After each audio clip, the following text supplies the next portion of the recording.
All right. Thank you very much, my people. Good morning, good afternoon, good evening to you all. I guess everybody can hear me.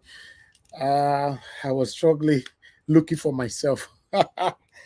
Good morning, good afternoon, good evening to you all once again, depending on your own region. It's good to be back again. Happy Sunday to you all. Today is 13th August 2023.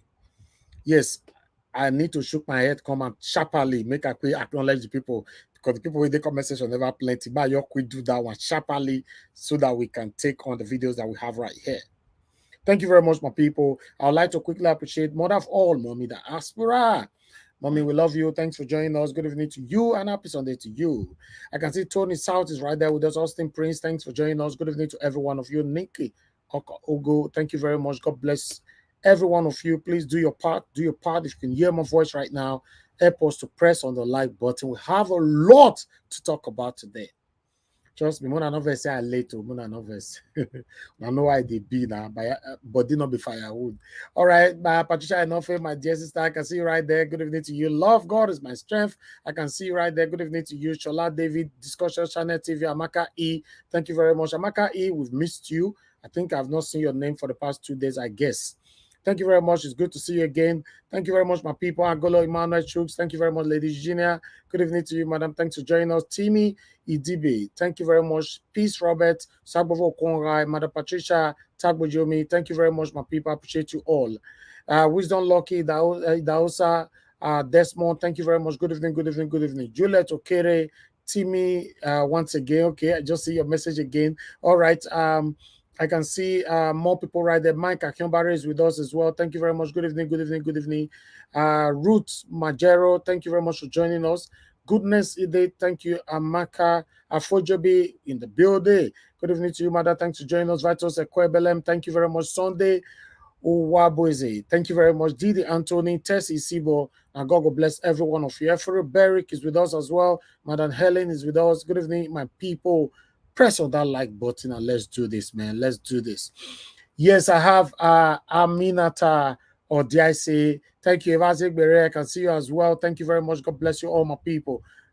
Juliet Holland, good evening, good evening, good evening.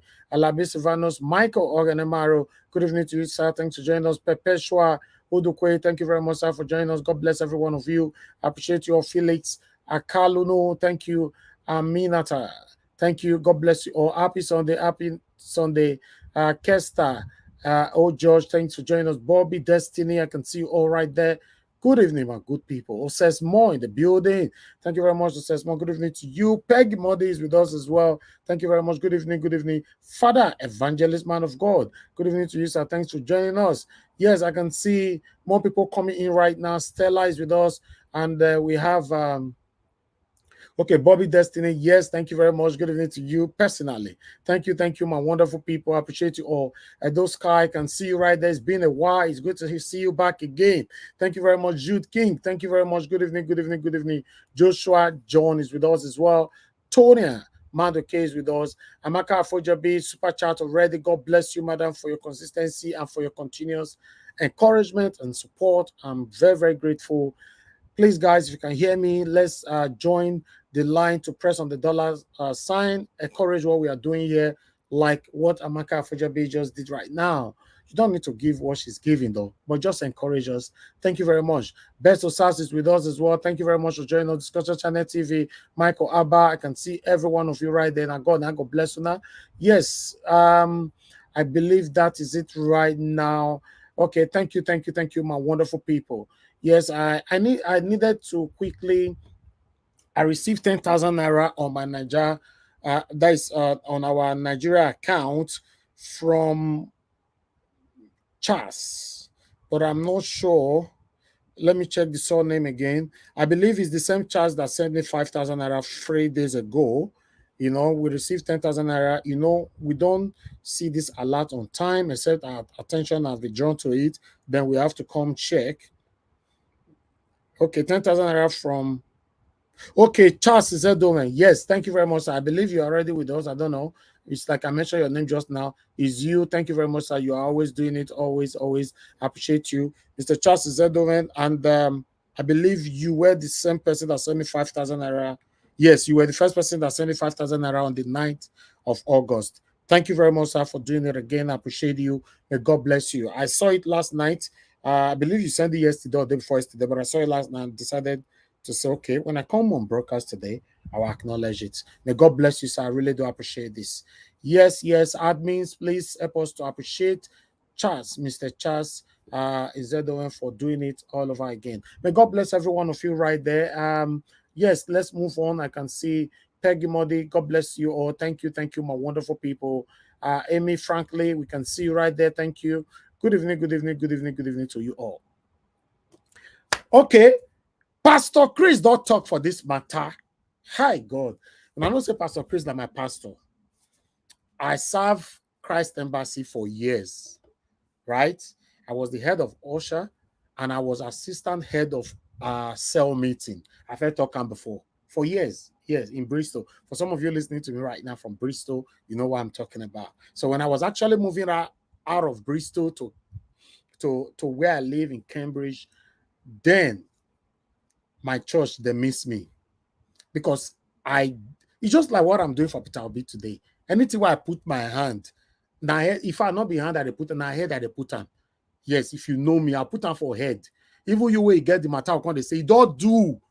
So now, so me day. So I served the church. I served Pastor Chris. I served, in fact, I did everything for my heart. You know, so Pastor Chris, whenever I stay Washington tomorrow, although as I come to Lagos, I can't start to the go House of Rock. House of Rock, now I can't go and all that. But Pastor Chris na person, you know, say Pastor Chris, I don't say as a pastor. I see Pastor Chris as a teacher. I don't know how you see him. Now make me say now, as me see him, I'm entitled to it. I don't know about you. Me see Pastor Chris as a teacher. So he's not like a pastor. Yes. So because I say as a teacher, till tomorrow, I did listen to him. Till tomorrow, because I'm learning a lot from him. I can't surprise say, my pastor talk about this matter for the past few days now, 2 or 3, 4 days ago. Me no know. How is this possible? I said, no. Make I carry on. Make I can't give you now. Okay, see on CXL, God bless you. I don't know, say you get the same perception with me. Yes, na teacher, me say as teacher.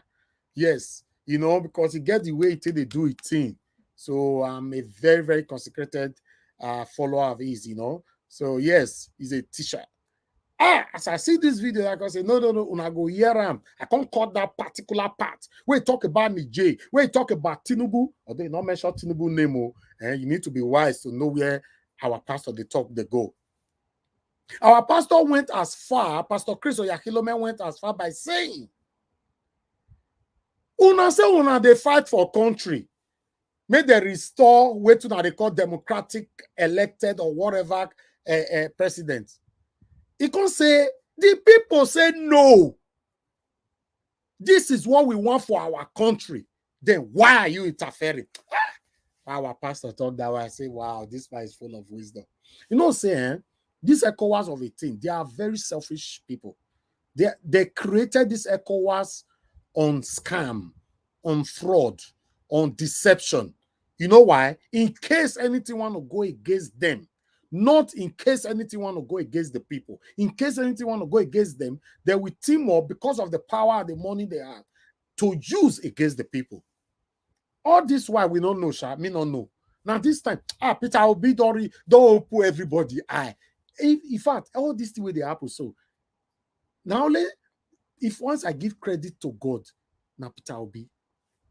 Now Peter Obi open my eye, open your eye, open our eyes. Even the satanic APC and their satanic followers, although we have some followers where they follow the way they talk the truth, but the ones where it's satanic for inside, Peter Obi still put their eye, although they are not accepting it.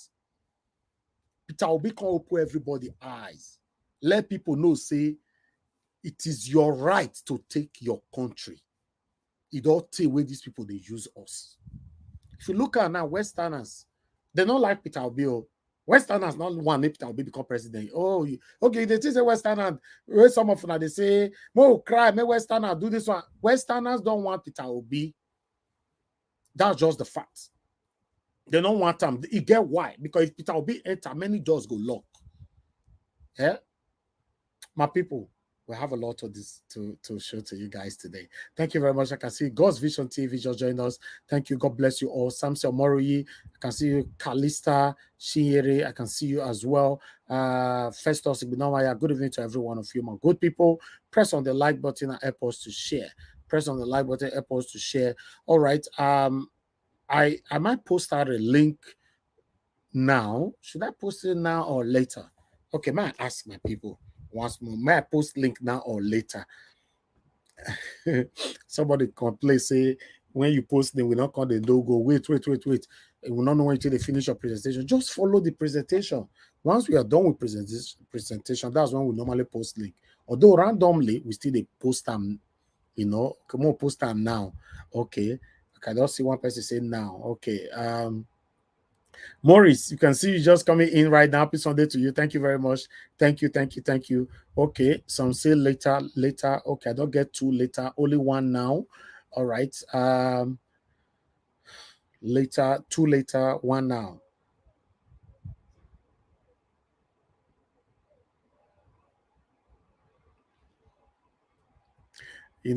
Thank you very much. Somebody said Abami Eda. Say Nigeria was waiting, you know plenty. As never say Nigeria no go work.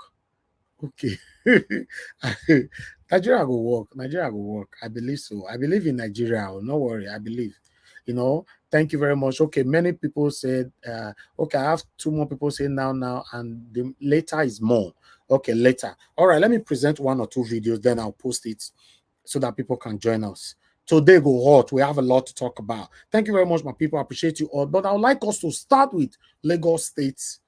I know say as we they challenge the presidential election, now so badebo they challenge the governorship election in Lagos, and it don't they get off for Lagos. Because I put one eye to the watch the app for Lagos as well as I put all body for the presidential.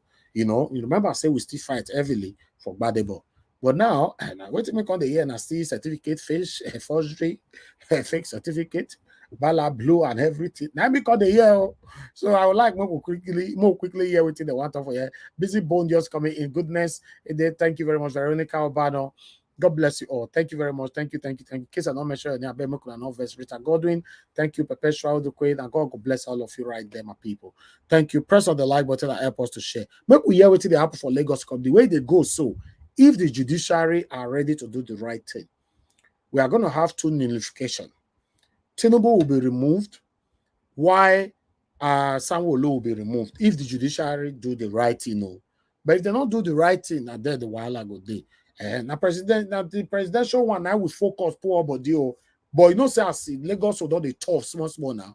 Now I can say make I quickly your bring this one. Might remind you now how we take start that journey that time. Meanwhile, let's listen to this. After this, play one more. Then I'll post link before I go play our pastor own.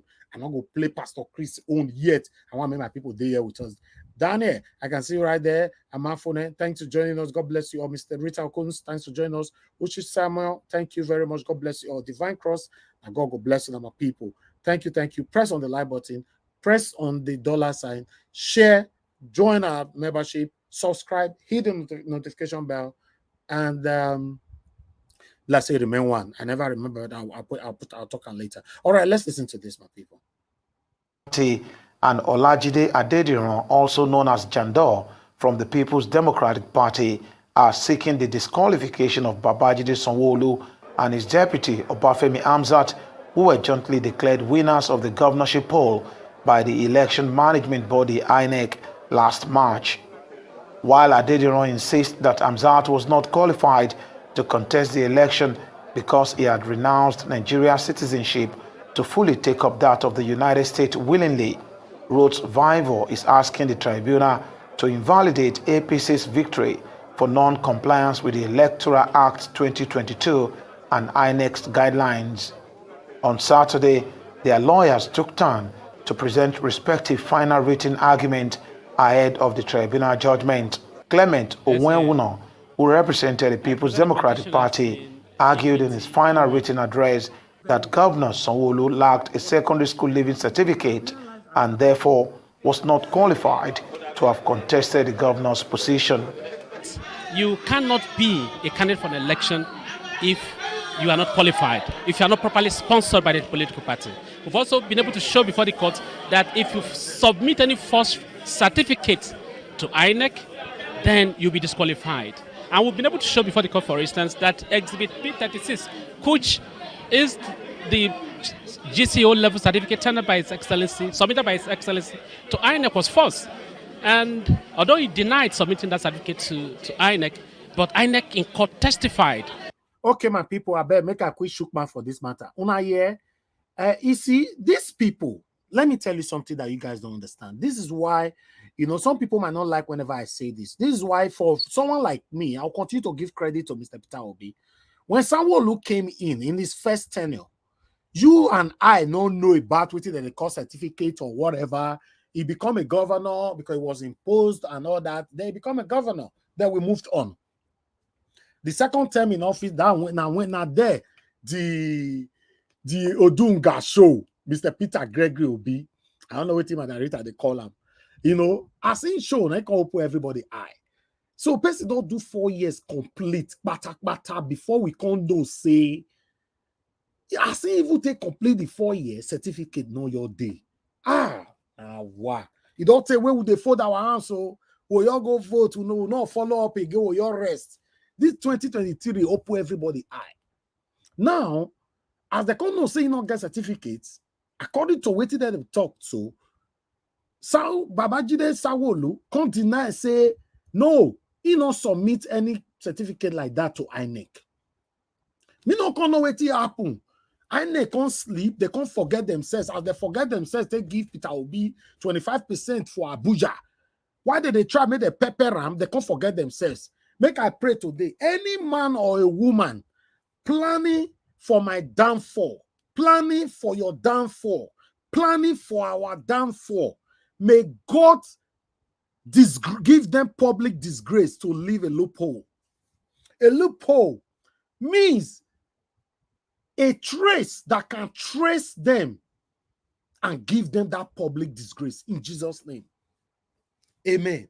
Because if you see them now, most cases, our enemies will be planning. In case you are not getting it, our enemies, they plan. Not say that not they plan. You don't know. Say that they plan. While they are planning, they go leave a trace. Maybe sometimes only one trace.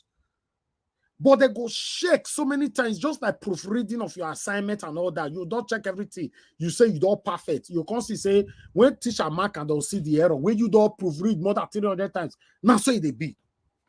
Okay, see them now. INEC made mistake.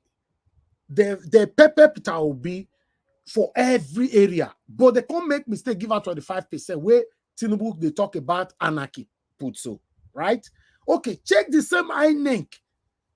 Baba Jide Sanwo-Olu don't go talk and for court say he not submit anything like that. Trust me.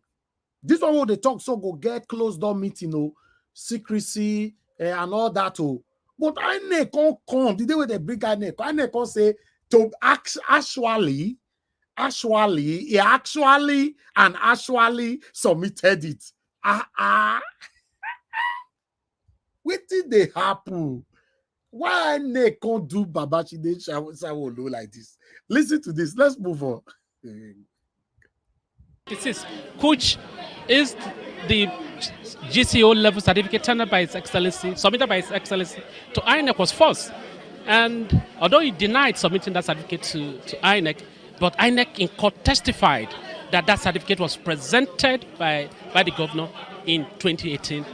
Una hear am? Babajide don't, maybe some money don't enter pocket. He don't tell they say, that's all go do. And they say, yes, sir, yes, sir. That's all go do. Yes, sir. He can't go court or I take do. He said never. There's no trace in anything like that at all. They can't someone INEC can't court. INEC can't say, actually, Babajide submitted this fake certificate to us in 2018. I'll be 2019 at the talker just now. Because, hey, when I still remember the way the same INEC, I say INEC, I don't know, no, their witness, APC witness, can't they talk for court for presidential PEPT tribunal.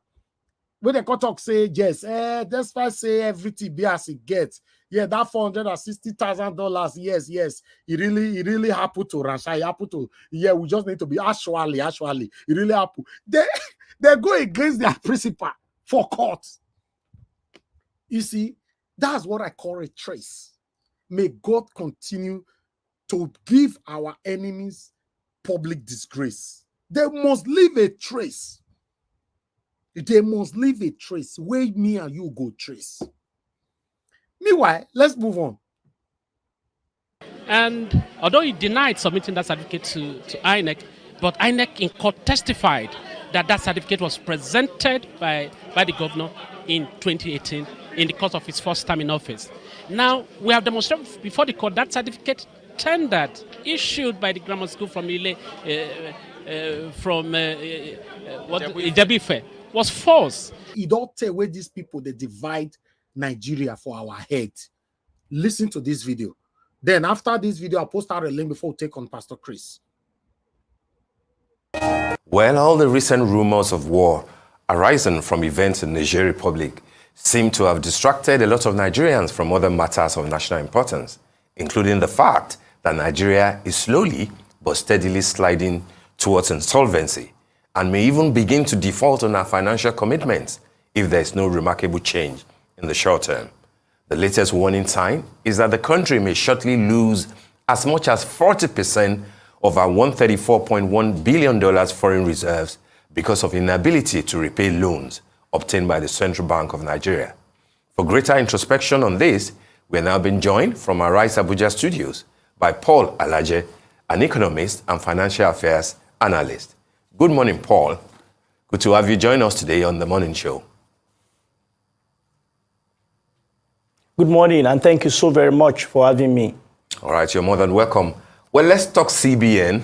Let's talk where we are, given that very important story, expose you might want to call it, by Business Day, citing data from CBN's 2022 report, which shows a number of exposure arising, of course, from borrowings that the Apex Bank has engaged in. Talk to us about the implication of this and how it might affect, of course, foreign loans, be able to service our foreign loans and every issue around it.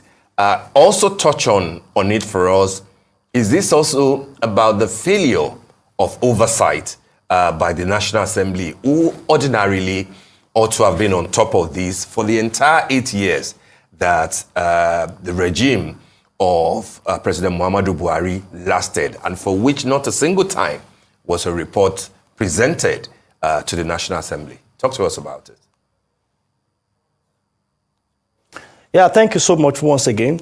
First of all, I think it's a concern for all financial persons or those that play within the sector that as much as 40% of our foreign reserve is under security lending. Usually, central bank around the world can have security lending just for smooth operation, but this should be for a temporary period of time, and this should not take as much as 40%, which is of course very significant, because that of course will be transferred back to the lender. But in the case of Nigeria, when we borrow this money and the lender wants the money back, then Nigeria should expect a more devalued naira. I will repeat, a more devalued naira. This is because what we have to defend the naira will now be lower by 40%. And that is why throughout under Emefiele, you notice that the central bank continued to intervene in the market, perhaps so that the international community, this kind of pressure will not be seen. Now, we have devalued, and a lot of implication for the recent devaluation. When we devalued, we are telling an average American or anybody in the world that have access to dollar that they can now buy more from Nigeria with less. That is the real meaning of devalue. Those outside can buy more with less. So if you have anybody, uncle, brother, friend, spouse, anybody abroad who has sent $1,000 before the devaluation announcement, they could they could buy anything worth more up to 400 and at official window less than 500,000. Today, they will buy nearly 700 or 1 million naira depending on the window. So here is the challenge. When we notice when the central bank foreign reserve is not sufficient to defend the exchange rate, the best advice central bank we get from financial experts, from international community, even from government sometimes that we have seen in recent time, is to further devalue. What is this all of this speaking to? We have poorly managed our reserves. We have poorly managed the foreign reserve of Nigeria. And of course, you are very correct when you spoke about the oversight function of the National Assembly. I think those in National Assembly are politicians. But what we have seen about 2 decades ago, we had the National Assembly have their own Economic Advisory Committee, which was shadow in nature. They were not really known to the public. They helped the National Assembly to investigate, to understand some of the policy the then Central Bank Governor, Chukwuma Soludo, made. But in the case of the current Central Bank, or the last 8 years, even those in executive that we know that they have the function to make economic better for generality of Nigeria, we wonder if they had an economic team in place. You know, from 1999 till today, Nigeria never had horrible economic policy like we had in the last 8 years. So, and you can see the effect, the continuation of that effect even on the country. So, for me, sorry guys, I have to pause that. Don't worry, I won't interrupt this video next after this. You see, for me, this guy, a lot of things he revealed, because I've watched this video today. A lot that he revealed on this video, I'm worried for his life. To be honest, listen to yourself. Listen for yourself, sorry. Here is it. I think the Central Bank of Nigeria have gone rather too far by pushing as much as 40% of the foreign reserve. And let me also say this borrowing is not free. It comes at a cost. And what are we going to use to pay back? The same hard currency, US dollars if you like. When you convert, it's still the same US dollars. What it means is that instead of using lower amount of naira to pay back for every dollar, we now need even more money, which means government needs to look for more, either in taxation or part of the revenue realized from crude or money realized from custom duties will be used to service monies that have been borrowed simply because we want the atmosphere to appear that all is well. Meanwhile, in the real sense, all is nowhere. That is why audit is important, and we recommend it should be done not later than on annual basis, unlike what we have not seen in the last 8 years. The challenge ahead may be more because with nearly 40% of the reserve going, I think government will need to work really very quickly and know that as the foreign reserve may actually be on life support, because figures that have been quoted over the years has been between $38 to $34 billion. When you knock off 40% of that amount, the question is, can we still really, in the real sense, defend the naira as we claim that we can come back and intervene in the markets? Yeah, I mean, that is actually my question. Can we really defend the naira? I'd like for you to just highlight that. And, I'd like for you to help us understand that distrust around the foreign reserves, despite the CBN delivering the much needed reform in floating the currency back in June. Now, you have said that we have poorly managed our reserves. Some analysts are saying that they don't even trust, like you have said, the numbers that the CBN is stating. I think you said $38 billion. I mean, currently they're saying it's about 34.1. Those analysts believe that this is contributing to the apex bank's inability to clear FX backlogs till date. I agree completely. Like I said, the usual figure quoted by Central Bank has been between 34 to 38 billion.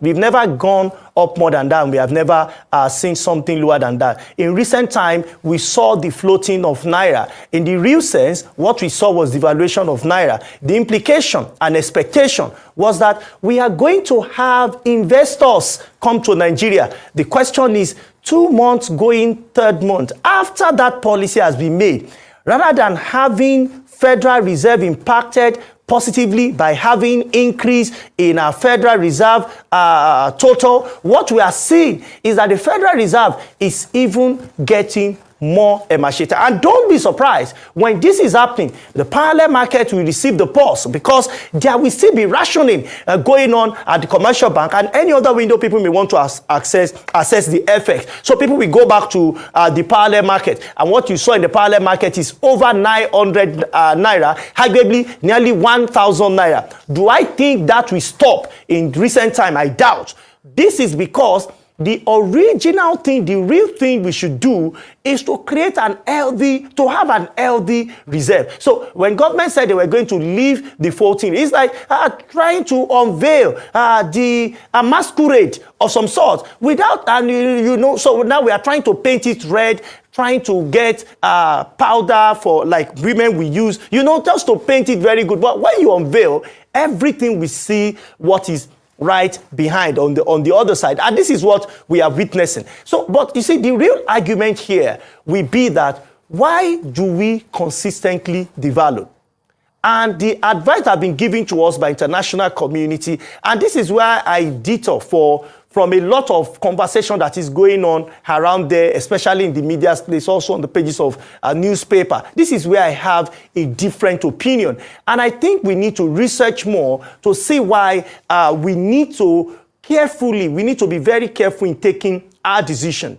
Most of the time, what people say is, whenever your reserve is going down or you notice that you are not able to perform your obligation, the next thing you do is to devalue. So each time we devalue, in the mid-80s, we devalued. 90s, we devalued. Early 2000s, we devalued. In 2007 to 2010, we devalued. Under President Buhari, we devalued. President Tinubu, our devaluation is even more than 50%. Here is just somebody where don't spend 2 months. That's what I was waiting for. Somebody where don't spend 2 months. The devaluation is already more than 50%. Listen, guys. After you finish watching this video, you and I will now agree that if the judiciary refuse to remove Tinubu, $1 will be 10,000 naira. I don't say if I talk now, what is that what they talk for there? I'll not be your pastor, so you don't go believe me. If judiciary refuse to remove this man in 2 months, just 2 months, less than 3 months in office, is already more than 50%. $1 will go to 10,000 naira. Why £1 will be staggering in 15,000 naira? Don't worry. Let's move on. People say is, whenever your reserve is going down or you notice that you are not able to perform your obligation, the next thing you do is to devalue. So each time we devalue, in the mid-80s, we devalued. 90s, we devalued. Early 2000s, we devalued. In 2007 to 2010, we devalued. Under President Buhari, we devalued. President Tinubu, our devaluation is even more than 50%. Here is it. Should we continue to practice the same method? And that policy, again, ended up in failure. Why? Because when you say you want to do, you need to look at the forces of demand and supply. What will it cost people to take their money elsewhere and get a better value for it? So in the real sense, all the quick fixes approach don't work. What we need to do is, can we focus on production? And I would be very happy if President Bola Tinubu, we think and rethink this economy to say what we need for our population is production, manufacturing, plantation, large-scale farming. It's not going to come by quick fixes of devaluing the naira. We have done that. What has changed? And you see, I spoke with your colleague, Mr. Omofai, when the policy of devaluation and removal of subsidy was made. I said before subsidy was removed that don't try to remove subsidy if your refineries are not functioning. A number of persons quickly responded by saying by July, we're going to see Dangote refinery come mainstream, or first week or second week of August. We have since passed July and we're in August now. So all of these, if you don't do the right policy, your foreign reserve, and you keep devaluing, Your foreign reserve, we keep sending you memos. We keep sending you pressures, and you keep being pressurized because the right thing that should be done by government and those in authority have not been done in the 50s, especially 56, 57, 58. Today, it's not the case anymore. What happens? Because of abandonment, because of discovery of crude, because of discouragement, you know, across all sectors. And you can take Kaduna as example and relate it to the remaining part, you know, of the country. So here is it. If we don't produce and you consume, then you will remain indebted. If you don't produce and you consume, then your currency will be worthless. This is exactly what we are seeing. So how do we... And Tinubu government and the previous satanic government, all they do is consume. This is why my principal, Mr. Peter Obi, said is going to take Nigeria from consumption to production. What these satanic people are doing is consume and share money and put prayers in people's in their colleagues' inbox to go for holiday. No wahala. Some of una go still cause us today for there because many of una way they listen to us and not get sense. You are still defending the indefensible. Why you are defending these people, I don't know. God forbid, say me you don't get kidney problem today. You go die. Nobody go rescue you. But if these people get kidney or any kind of sicknesses in their body, they will fly with private jet. They'll come abroad. All right, let's move on. We are done. In the next 5 minutes, we'll be done with this video. God bless you all. Say for 40. What happens? Because of abandonment, because of discovery of crude, because of discouragement, you know, across all sectors. And you can take Kaduna as example and relate it to the remaining part, you know, of the country. So here is it. If we don't produce and you consume, then you will remain indebted. If you don't produce and you consume, then your currency will be worthless. This is exactly what we are seeing. So how do we say for 40 million pupils, how do we close by ourselves, producing the fabric, 50% of them? Even the least entry points as investment in Nigeria, which of course is the market, the portfolio investors. How many of them have been attracted into our economy since the policy has been made? This is because we have not solved the real problem. The real problem is production. The real problem is manufacturing. The real problem is supply side. It is that sector that will support the central bank to improve the value of Naira. Anytime we are focusing on having more operators, maybe fintechs, or having going back to the regime of BDC issuing licenses and so on and so forth, we are still going to have that gap between what is applicable at the official rate and what is applicable at the parallel market. We are still going to have the gap. So here is it. We must produce for us to significantly reduce what the FX rate is saying today. Absolutely, from consumption to production. Thank you so much, Paul Alaje, an economist and a financial analyst. We've enjoyed this. Thank you so much. Okay, my people, good morning, good afternoon, good evening to every one of you. You see, it's good. I want to thank that guy. His name is Paul Alaje. Thank you very much for coming around because you are in Nigeria and you understand how it is. You know, when you come out to say it how it is, not everybody that will like you. Yes, not everybody that will like you and all that. So the current situation we find ourselves in Nigeria, like I said before, no, not believe me today, but I just talk my own. The only reason why what I am about to say right now will not come to pass is only when they remove Tinubu and satanic APC. If they refuse to remove them, $1 within a year, $1 will become 10,000 naira. Yes, you where they look me so way you don't like what they talk, you go suffer them.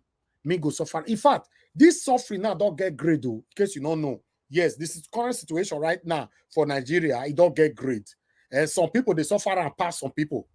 And at this time now, people they flexible. So now, this time now, they flexible don't know who they live fake life before. People who they live fake life before, now we don't know them. Say, you know, fee maintain, you know, say it costs a lot of money for you to maintain the lifestyle of fake life. It costs a lot of money. It's not cheap. But at this moment, now they're not fit again. So we don't know them. So any high be, now all of us go suffer, but it can't get level. it can't get great. You know, go affect some of us, like the way it go affect some of us. You understand what I'm trying to say? Let me post out a link for people to join me on the panel. Yes. Yes, you are right.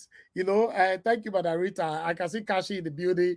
It's good to have you on the panel, on the comment section, Kashi. Thank you very much. God bless every one of you, Madam Rita, and many, many more right there. Nancy Amadasun, God bless you all. Good evening to you all. Good morning, good afternoon, depending on region. Yes, it's the truth. People, they live fake life now, we don't know them. You know, you not go feel cover them again because it costs lots, especially this particular situation all day now. It costs a lot. People they feel go they eat for mega chicken now, we know them. You know, not everybody they feel go mega chicken anymore. Because if you go mega chicken now, you order this, you order. In fact, some of you now, if you want to go mega chicken now for Nigeria, you know they carry your friends go again. Some of you they carry babe go mega chicken. I feel they let them try again. Because if your babe eat, you eat, they all give you a bill, they say 22,000 naira. And your head go big, you know. So if they go now, they ask you, say, where you they go? You'll say you want to reach the next street. Now lie, now food you want you go eat. That is the situation in Nigeria right now. You see, that is the current situation in Nigeria. Fake lifestyle doesn't work anymore in this Tinubu regime. So that's the link right there. Click on it. Join us here. Let's talk about it that's affecting us. Let my people join me on the panel. Then we can now listen to one Pastor Chris Oyakhilome. What you have to say on this. Listen to what Mr. Peter Obi have to say on this as well. And many, many, many more. I appreciate every one of you. I want to appreciate Mr. Joseph Oji. I'm just seeing this right now. Thank you very much, sir. God bless you. You said Mr. Elvis, Peter Obi, all the way. Yes, so yes, that's why we are here. That's why we are here every day. Because it's the only man that can change our current situation. If not, we go nowhere. If you want to argue with me, don't worry. Argue with $1 to 10,000 naira. Don't argue with me. Not be me you go argue with. We'll get there. Thank you very much, my people. Madam Rita, I don't see you. Thank you. Madam Patricia, that's fine. Thank you very much. Madam Busy Breeze, I never see you. You know, thank you very much, my people. I appreciate every one of you. Press on the like button. Help us to share. And also click on the $sign. Support what we are doing right here. Currently, we have about 1,400 people watching us. Guess what? The likes is very, very, in fact, extremely low. We only have 200 likes. 261 likes. My people more not they do ourselves like this now. We have 1,400. Nigeria watch have 1,300 and something people watching us. We only have 268 likes. It's not good at all. To be honest, it's not good at all. How do you encourage me? For example, you cannot, if you know you cannot encourage me financially, I understand. But you encouraging me by liking or sharing, it doesn't cost you anything, right? Except then, now hatred. I'm not talking about the people where they forget to. I'm talking about the people where they deliberately say they not go like. And you are a Nigerian. For your mind now, you know, the weaponization of confusion and division that these satanic parties or leaders have caused between you and I, for your mind now, you say me and you the quarrel. For your mind now, you say I the fight for my pockets. You forget, say Nigeria is where they're born, you never get anything you don't enjoy for this Nigeria. Apart from the money where the satanic politicians, they give you, may take on other people's life or cause other people's pains. Press on the like button. Let's take the like at least to 700. We can have over about 1,400 people watching us. Our likes now, we are now staggering on 362 now. Just press it. The like is right there. It's a ton. It's other word is called thumbs up. Press on it, my people. Let's take that far. God bless every one of you. I appreciate you all. Thank you very much for your time with us. I'd like to accept the people in right now. Let me see the people that is with us. Your mother busy Brace. Thank you very much. Thank you. God bless you. Yes. Yes, I have all of you right here. Let me quickly, appreciate the people that I already have here. Thank you very much, Madam Rita. How are you doing today? Good evening to you. Mr. Elvis, good afternoon. How are you doing? Good afternoon to everyone. I'm fine. Thank you. All right. Madam Patricia, thank you very much. It's good to have you on the panel again. Good evening to you, ma. Good evening, everyone, and happy new week to everybody. Thank Glad you. to Thank be here. you. Thank you. All right. Madam Busy Brains, good evening to you, madam. How are you doing today? Okay, you're not there right now. Yes, Connor, good evening to you. How are you doing today? Oh my God. How did everybody else beat me to it? I thought I was the first too. No, forget Madam that. Rita don't they do The follow time you we got don't the first dirty. That one never reached oh 7 years. my God. Madam Rita, I go beef you today. Oh. I be one be I'm just Madam No Rita messing with was wahala, no first wahala. yesterday. She was first yesterday. Today she's first I'm again. always first. From in now fact, on, I'll try to be first. I Mm. tell you a week. Oh, I say sure. When if you see All the Madam Rita ladies in don't the house today. I'm so I happy. know 4 ladies, man. I beg you, I'm not a feminist. To all those people that are raising their eyebrow. That Uh, they I'm just sabi, happy. make they think wetin Women they you supporting don't women. understand. like. My man, well, now they truly, Now truly, they now get women their too here. marks, How not make go they leave me only? talk. How not go leave me for inside the midst of women here? Eh? Blessed are you amongst women. You Amen. don't But I need forget. my men with them. A Black Panther, Mr. Alex, well, not they. Eh? See, Oga CM. Because this, I don't know if I person survive this one. No. See, when I listen to another name I want call now. Kashi, how are you doing today? Good evening to you. It's good to have you on the planet. You see? When I see another woman. Eh? Eh? Good morning from here. Good morning. Good morning, afternoon, evening, everybody. I'm so happy to be here. And I'm really glad I'm on the panel with Omoye's Corner and Madam Rita. Thank you, guys. You guys, know now. You don't see three of us now. No, say today is about to be late. Now plan work. Now plan work. I beg, where is my man? Make he remained one spot. If I don't see men here, go be as okay. Be like I don't get one man now. Mr. Moses, thank you very much. Good evening to you, sir. Good evening, sir. Good evening, everyone. Thank you for coming for my rescue. Hey, God bless you, sir. Okay, sir. Thank you. I'll come back to you. I have another man here now, God's Vision TV. Thank you very much for joining us, sir. How are you doing today? Good evening to you. Yeah, Mr. Elvis, good evening, and thank you for having me. Thank you very much. Thank you. Yes, I beg the remaining two spots will go remain. Maybe men, made for your arrange. Now only 2 men day here now. You know, make we balance them. Thank you very much, Mr. Moses. Stay mute, please. Stay mute. Okay, thank you. That's fine. All right. Thank you very much, my people. I appreciate you all. Yes, Mother Patricia. I wanted to say that how you want to balance this one now. The women don't pass already. No. You go still balance. You go still balance because if 2 men come, they don't balance now. Madam, make you come, oh, Madam Bright. No, Madam Bright, not available right now. Now 2 men. Madam Patricia, okay, the one at the top, don't look like it don't be like saying a plan work. All right, thank you very much, my people. I respect all our women all over the world. May God bless you all. Thank you. All right, let's move on. Now, God, I will bless you. Now, press on that like button. Mr. Alex Osarodio, may God bless you, sir. Thanks for your super chat. Your pocket never run dry. I appreciate every one of you that is supporting me on this platform, directly or indirectly. Anyhow, you're supporting me. I just want to say I'm grateful. Now, the situation right now is that many Northerners, they don't stand up against Tinubu. In fact, there's fights currently going on right now. We never boss come out for public between the elite Northerners and Tinubu. Serious fight, not the small one. You know they go on right now. By between now and the next 48 and 72 hours, the fight go boss come out for public. Yes, but meanwhile, let's look at the protest and what our brothers and sisters in the north, what they have to say here. Quickly, then we take it from here. Thank you.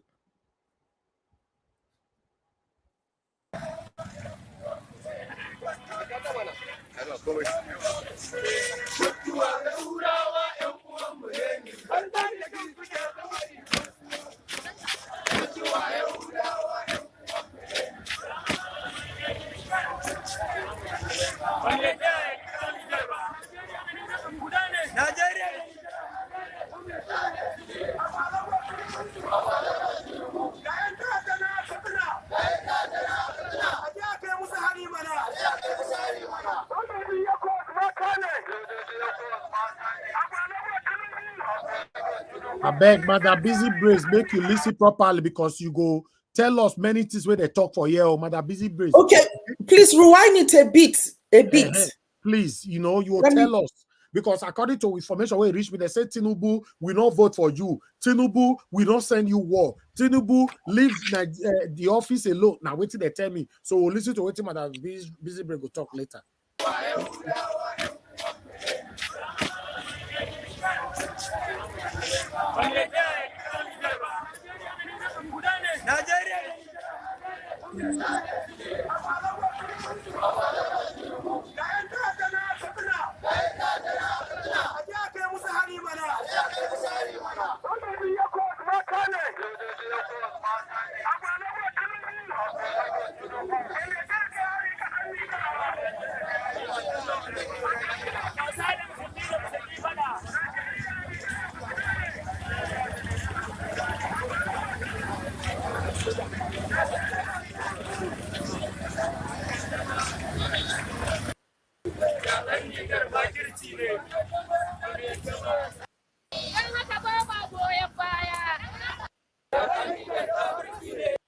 So the rulers since that time, since early 19th century, after the Berlin Conference, they continue to exploit us. They continue to assume our resources. They continue to take our resources at will. We were enjoying. Okay, let me stop that right there. Thank you very much, my people. That is all the videos we have for you today. But I still have one or two articles to quickly present to you before we move on. So, Madam Busy Breeze, I'll come back to you when it gets to your time. You can tell us one or two things you understand about what they were saying right there. But my take, I understand some people might not be happy with what I'm about to say right now. Seeing our brothers in the north coming out now to protest. This is the first time I'm seeing the northerners coming out to protest, especially with the things that is affecting us in Nigeria. So is it because this one is affecting, or rather is going to affect the northerners more? That's why they came out. But there are so many protests that have been going on in Nigeria. For example, I don't know if I'm lying. During the EndSARS, can somebody confirm with me if there was any kind of protest in the north? I don't know. I can't remember, to be honest. I don't want to say apart from the one that happened in Nasarawa and some little parts in the middle belt, not really. They didn't really come out because they were for Tinubu. Okay. Now you see, this is actually Mr. Elvis. Actually, they said they came out. Some of them came out and were protesting against the EndSARS people. Oh, they were protesting against the EndSARS. Yes, yes. So you see, this is one of the things I'm talking about all the time. When you see what is wrong, you pretentiously ignore it because it's not directly affecting you at that particular time. What about the day it will come to affect you? Look at what I wrote here some time ago. I put it right there. A man could become the next victim of the evil he celebrates today. Don't defend evil because it favored you now. It could work against you the next minute. You see, I wrote this one a couple of months ago or so, or weeks ago, rather. And that's what this is what is happening right now. And I want everybody that is listening to me today to learn from this. You cannot see what is wrong. You say, not concern me. No, don't worry, okay, go concern you one day. It's the truth. Some of you that is saying, I'm not there in Nigeria, not concern me what is happening in Nigeria, it's not my problem. It go concern, if not worry. As you kidnappers, they kidnap people, they go, you say, not concern you. One day they'll kidnap your mama. One day they will kidnap your papa, your pikin where you live for this Nigeria, your husband where you live, your wife where you live, your brothers and sisters. They will kidnap the day go come concern you. Because God Almighty that created us, He know what they do. He did not say we should celebrate anybody that is passing through any kind of trials. Because you look what is happening right now. I'm surprised to play this video and see a lot of Northerners on the streets protesting. For the first time, I'm seeing banner and board and all that in the hands of our Northern brothers and sisters protesting. Tinubu, we leave the office. Tinubu, stop war. Tinubu, Tinubu. What happened all this? Why? We all have been crying and talking. Why? Why are we segregating ourselves selfishly? Why are we dividing ourselves stupidly? Why? Look now. You see, even the net media, they talk just and they say whether you like it or not, it's going to affect the Northern as well first, right? Before any other persons in Nigeria. And a lot of people that have came to arise as Chinese, that's what they're saying as well. That it's going to affect the Northerners even more before any other persons in Nigeria. There's every possibility to say this war, God forbid, may not happen. It not go reach many states for Nigeria. It not go reach, it go finish, it not go reach. You see, please, apart from these that I'm talking about right now, I want you, if you can hear my voice, don't see your brothers passing through pains and be celebrating. No, it's wrong. Say, thank God, don't meet her, not good for him. Thank God, God. Don't do that because you don't know what tomorrow holds for you as well. Even though una two they quarrel, don't celebrate other people's failure. Because if not, one day that failure will come and knock on your own door. That's why I think they bring me up. That's my belief. That's it might sound different from many of you, but look what is happening now. I've never seen our Nota brothers and sisters joining us whenever we are protesting in Nigeria. We protested the other day over in Benin. I was part of the organizers on that one. The first day where Fuete increase, we do one for Benin. We do like say Lagos cost emulate and all that. We know there's nothing. Did not turn us go the look. You see now, see all of them as the full streets. So the situation in Nigeria, they are fair to now. You only pretended to ignore it, say it's not our problem. Making enter position, we voted for them after all. But see, you want to create war that will affect 90% or even 80% of the Northerners. This is wrong. We are all brothers. When things is going wrong in the country, let's speak on time. Haba. Let's move on, my people. Others we speak later on. I have article to present for you guys. Meanwhile, Mr. Peter Obi have also frowned on what is currently happening right now. Let me take on Mr. Peter Obi first before I go to other people's plights. Please like and share, I understand that the presentation took long today. Yes, sometimes it's like that because everything we presented is very, very vital. All right, let's take on Mr. Peter Obi. I'm just going to be so quick on this, or some of them I just take on the headline. Niger priority must be given to the dialogue and diplomacy, Mr. Peter Obi. The presidential candidate of the Labour Party in the 2023 election, Peter Obi, has urged leaders of the Economic Community of West Africa State, ECOWAS, to prioritize dialogue and diplomacy in its effort to restore democracy in the Niger Republic. The West African bloc has been grappling with restoring political order in Niger following the I don't really want to talk about that. Fair no say that one happened on the 26th of July. Let me just move on. Okay, the former Anambra State governor said that it is important that the people of Niger are allowed the opportunity to revert quickly to a representative democratic government via their national institutions, while he admitted that the ECOWAS must seek to discuss the spread of military dictatorship in West Africa. Obi maintained that the recourse to armed deterrence must be restrained by multilateral diplomatic mechanisms. The post reads, unquote, recent development in the neighboring Niger Republic have become the subject of the international attention. For Nigeria, this development is a matter of dire and urgent national interest and security. Inevitably, Niger is a hot button issue for ECOWAS as well as various international interlocutors, regardless of the positions taken by the various parties that have direct or tangential interest in the Niger primacy must be given to dialogue and diplomacy towards a resolution with minimal disruptive impact on Nigeria and West Africa sub-region. Mr. Peter Obi went on by saying a total diplomatic resolution must be taken into consideration the real politic of the West African sub-region.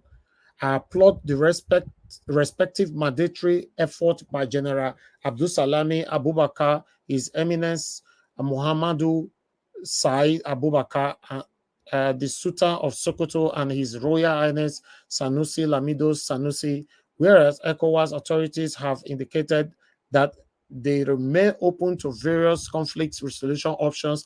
Diplomacy must remain the overarching imperative in resolving the present crisis.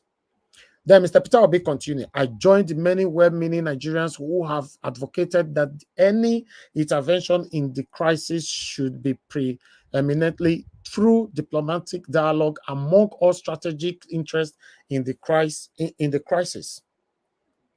He went on by saying it is therefore important that the people of Niger are allowed via their national institutions the opportunity to revert quickly to representative democratic government. All national, regional, and international assistance should be extended to the people of Niger to return their country to normalcy.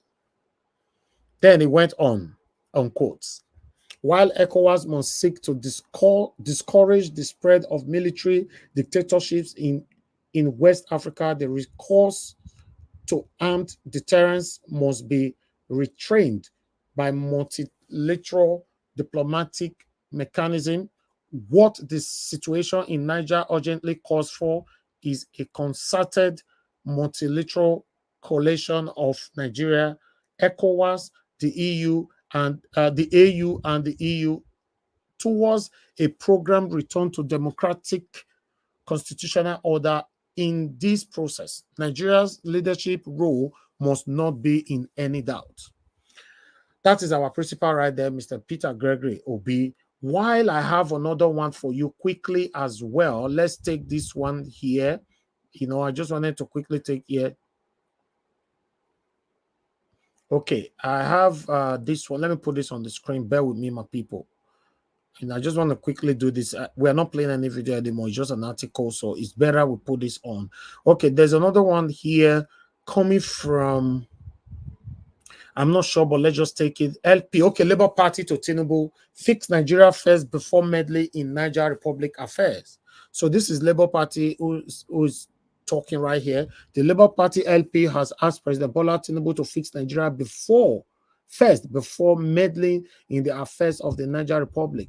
The cable had reported how Amadou Ibrahim, a colonel major in Niger Republic, announced the removal of President Oz. I don't know how they read when they take the removal. Okay, on Thursday, the Economic Community of West Africa State ECOWAS, during its second extraordinary meeting, directed the deployment of standby military troops to restore constitutional order in the Niger Republic. Okay, reacting to the development in a statement on Saturday, Obiora Efo, LP National Secretary, Publicity Secretary, said now is not the time for Nigeria to be involved in a war because the socio-economic situation in the country has so badly deteriorated to the extent that Nigeria is wallowing in abject poverty, hunger, and unemployment. The leadership of the Labour Party has been following the recent political development in the Republic of Niger and how Nigeria-led ECOWAS has threatened to lead the regional nations into a war of purging the culprits out of government from our neighboring country, Ifo said. He went on by saying, we believe sincerely that charity should always begin at home. The Holy Book also said that one needs to remove the log on one's eyes before talking about a speck on another's eyes. The poor economy policies of the government, the hike in the prices of petroleum products, and the soaring forex situation have further deteriorated the living conditions of the people. So with a country with such an enormous crisis, thinking of waging war against another country or defending democracy is not only laughable, but misconceived and misdirected. Then it went on by saying, we already have enough crisis on our hands from insecurity, hunger, unemployment, poverty, and poor infrastructure, amongst others.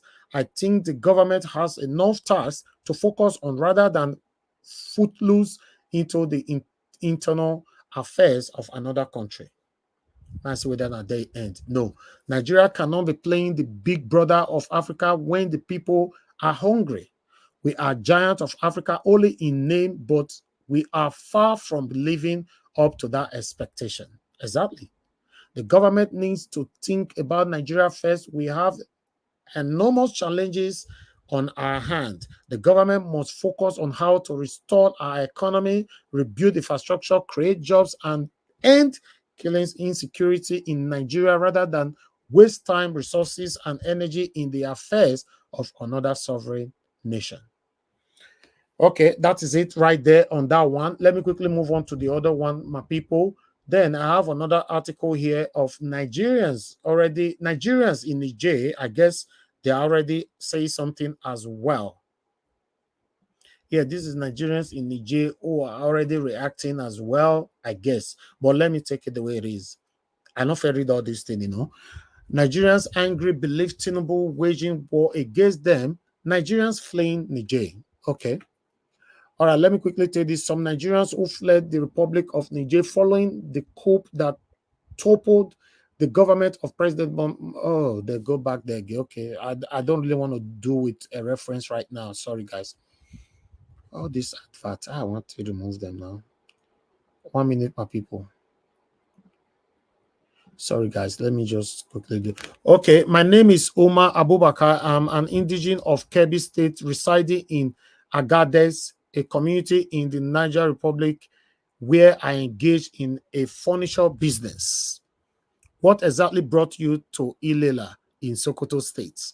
Okay, oh, they are talking. I'm staying here in Ilela for now after running away from my place of work in the Niger Republic due to the heightened tension on the ground as a result of the disposition of the economic community of West Africa state. Immediately after the takeover of power by the military junta from President Mohamed Bazoum, there was a bit of tension for some days until normalcy was restored in the country.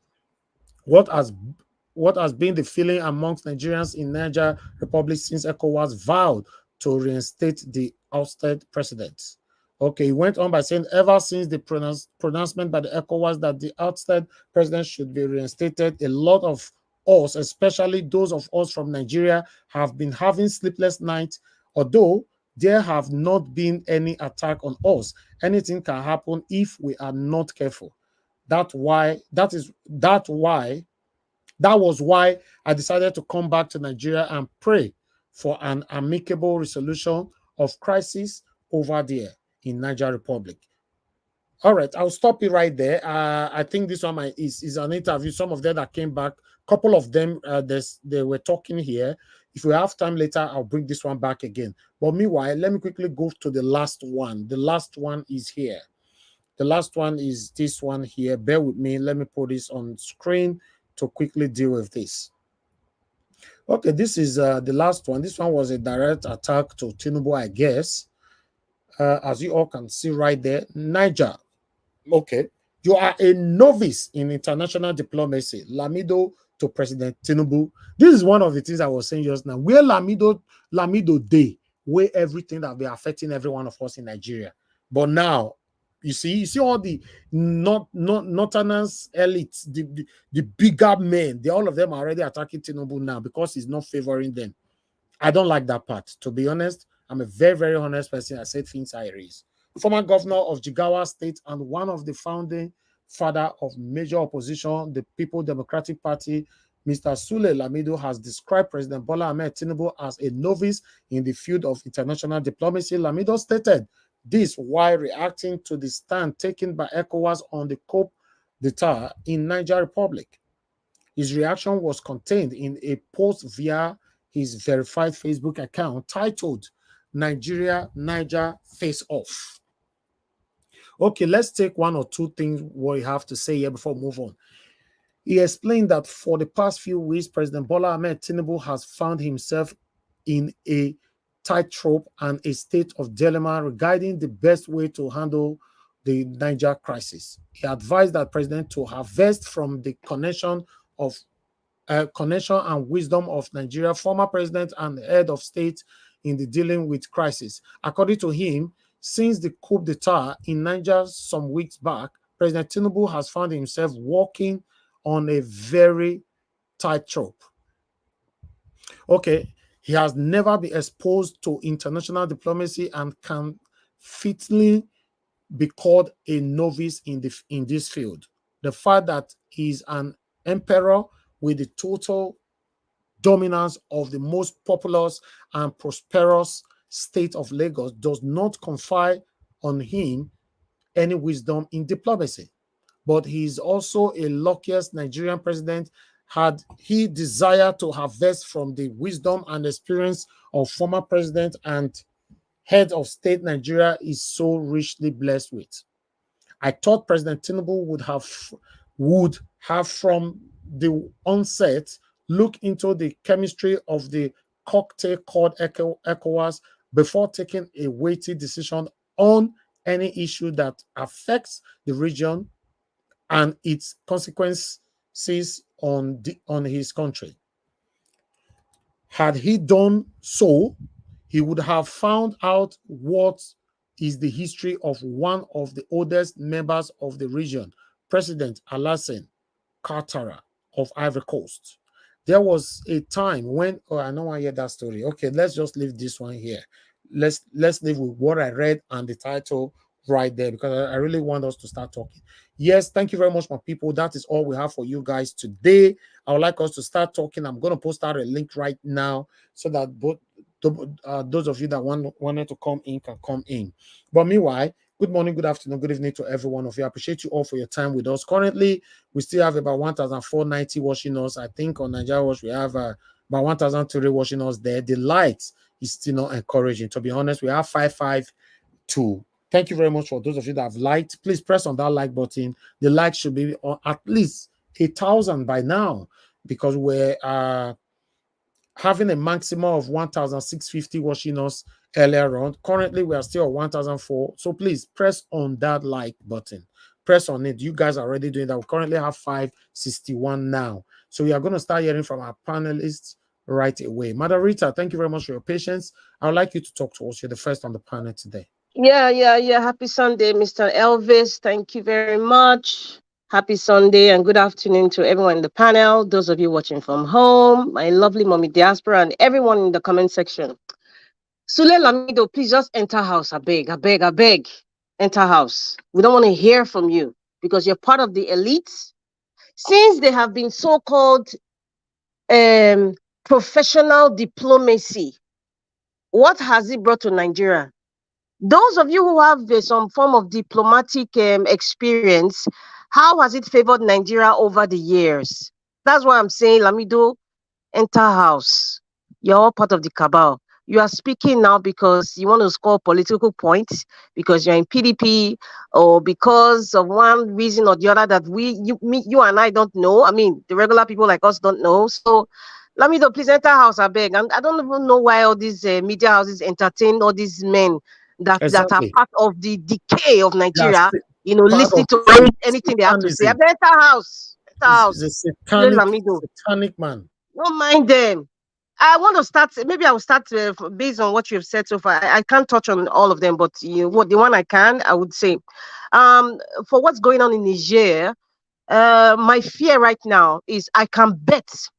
I'm saying what I'm saying because of how I have watched the West operate. Maybe they have upgraded because times have changed. When I mean how they operate, when they know that something is not working in their favor in a country where they are practicing imperialism and hegemony. I can bet right now that countries like Burkina Faso, Mali, and even the Niger Republic right now, they are desperately, I'm repeating, desperately looking for somebody who has some sort of close ties close ties with the coup leaders and that young man, especially the man from Burkina Faso. They're looking for somebody who is close to them, that would betray them, that would take them down. So therefore, I am hoping that they have been reading the past African history and how leaders who have spoken up have been taken down. They have been taken down by people who were close to them. So therefore, this is my advice to all these francophone countries. Please, please watch your back. Please keep speaking to the conscience of those who are close to you. They might even going as close to your family members just to take them down. Aside from that, I believe the West is doing that underground desperately. So far, maybe they haven't found somebody that they can bribe enough to take these men down, because that's exactly what they did to Thomas Sankara. So please, please, guys, those of you in charge, the francophone countries now that are trying to emancipate themselves from the stronghold of the French, please watch your back. Watch those who are close to you. Watch those young army officers. Watch all of them, because the West is going to use somebody. That is what they are doing right now, to go deep within close proximity around them and take them down, and then they take over. It's a cycle that has happened in the past. If a cycle that's happened in the past, please, I'm begging. And that would now take us back to the same slavery that is still going on today. So please, watch your back. I hope they're smart enough and they stop romancing too much with the likes of Russia and the rest. Please watch your back. I know this is a different time. There's technology. They have the people who are around there, and possibly maybe the Russian people are also having spies around them to tell them any plans that the West is trying to do. But please watch your back. Please watch your back. Because I am hoping that now this has happened. The French is obviously scared, of countries like Togo, Democratic Republic of Congo, Gabon, even Cameroon, Central African Republic, Senegal, Ivory Coast. In fact, the so-called Ivory Coast now with this corrupt man, Alassane Ouattara, I don't want to go there, but please, everybody should watch out now. All these francophone countries, including their presidents or whoever is there, watch out, watch your back, because France and the so-called superpowers of the West, all of them are scared right now.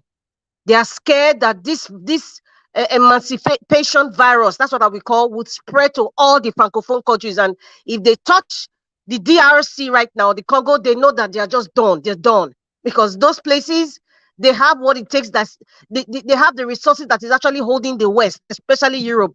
So please just watch. That's just my fear, the betrayal, because take it or leave it, there's always a Judas Iscariot amongst honorable men. There's always somebody conscience can be bought. There's a Hausa proverb. I don't know, Madam Busy Brain, maybe you probably say it after in English, but I think I heard it from a pastor a reverend that I always also follow, Christine Bature. She says, if you want to know the story of the heart, look at the face. Yeah. If you want to know the story of the heart, look at the face. What is the story of the heart of Nigeria? What is the story of the heart of Nigeria? You can see it, the faces, you can see it on the faces of our Naira valuation, the value of our Naira, the quality of life of the people, the different tiers of government, so-called democratic government. You can see the impunity and corruption. It has so many faces. So you can tell that the heart of Nigeria is broken. It's not like it's breaking, it has broken. That's the truth. And that's why you see there's so much agitation with different sub-regional groups, the Biafra, Duduwa, Midwest Republic, everybody's, because the heart is broken. So the different pieces that we're seeing, the different faces, is what is being manifested, and we are seeing it, we are living it. It is painful to watch, it's painful to hear, but apart from that pain, this is the time for us to act. Yeah, we can pray. Yes, I believe in prayer. Yes, but it is not prayer that made the express road in the diasporan country live now to be smooth. It is not the prayers that gave them 24/7 electricity. That's the fact. Because these people, they also fought to be emancipated from evil leadership. So we should pray, but we should act. Now, going by Pastor Chris Oyakhilome. Oh my goodness. I have always seen him. I don't see him as a pastor. I've always seen him as a natural orator and a teacher. I think it's a gift that he has. I'm not a fan of Christ Embassy, but I sometimes when he's talking about things that actually make real sense and he's speaking the truth, it's worth listening to. There's something he said that um, captivated me. Mr. Nanjawa, maybe you can play that again. He said, some people, I think he said it in a kind of prayer. He said, some people deserve bad leadership. Some people deserve bad leadership because they themselves have been wicked. Some people deserve bad leadership because they themselves have been wicked. I want to juxtapose it now to those men, those people in the north that were protesting. In as much as I don't support the Niger fight or what ECOWAS is doing under the puppet Bola Ahmed Tinubu, I would say that's protest, so-called protest. I can bet $1,000 that it is one of those elites who have vested interest in Niger, either by marriage, they have properties, they have families there, their children are there, or they have some huge businesses there. And so, or maybe it could be politically aligned. They may be in the opposition party, or maybe they just don't like the man at Bodilon, and they say, you know what, I have enough money, take this money, gather some people, and let's do a protest. And then let us show some sort of solidarity to our friends in Niger that we support them. So those ones should also enter house. So that's why I say what Pastor Chris said. Some people deserve bad leadership because they themselves have been wicked. However, he prayed and said, may God steer us, or he said something on the lines of, may God steer us to the right direction and may God save us from bad leadership. What Nigeria is practicing, I've always said, is kakritocracy. There's something, I think Mr. Alice was talking about it when he said he was going to question what his professors were teaching all these years. And of course, maybe some of us who actually learned political science in school, that, democracy is the best form of government. No, there's something Pastor Chris said. He said, what the people want should be heard and respected. If the people want a military rule and they say it's working for them, let us respect it. Let them be heard. Let them be heard. So Gaddafi also said something that, democratic system is not a system that fits Africa. But the West were successful in putting this narrative in the media, and a lot of us believed it and said, oh, that's dictatorship. That is this and that is that. But however, they support their puppets who have been so-called, let me use their own word, dictator, the likes of Qatari, of Ivory Coast, Cote d'Ivoire, and someone like Museveni, who has been in government since 1986, of Uganda. They have never touched those people to say they are dictators. But when the tables are turned, and that is a so-called democratic government, and there has not been any progress in those countries. They don't touch them because those ones are their slaves. They are their messengers. So the agreement is don't touch not my country if I want to be a dictator because I'm giving you what you want. So they keep quiet.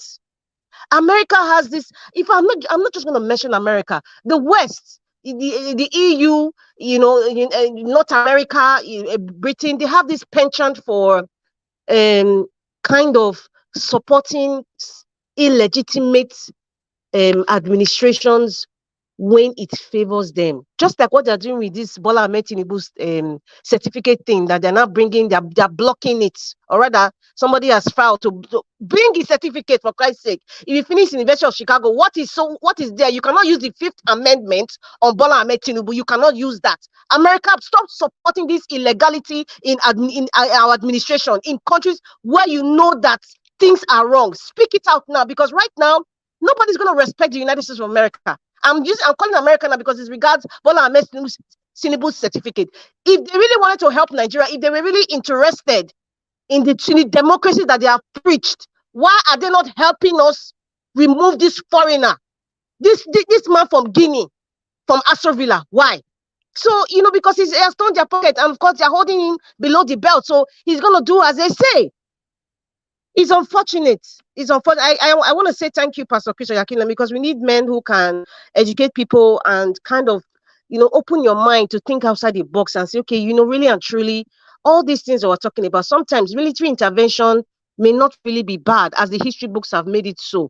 And sometimes there's something he also said that I can relate it to the Edo State governor right now. He said sometimes what the people are wishing for, what the people trust, and what the people want might end up betraying them and not giving them the dividends of democracy. We are experiencing that in Edo State. Maybe he said that from what he, because he's from Edo State. Maybe, but I was picking the most important was that I felt that let me interpret it or let me hear, understand what this man is trying to say, maybe based on the information he has.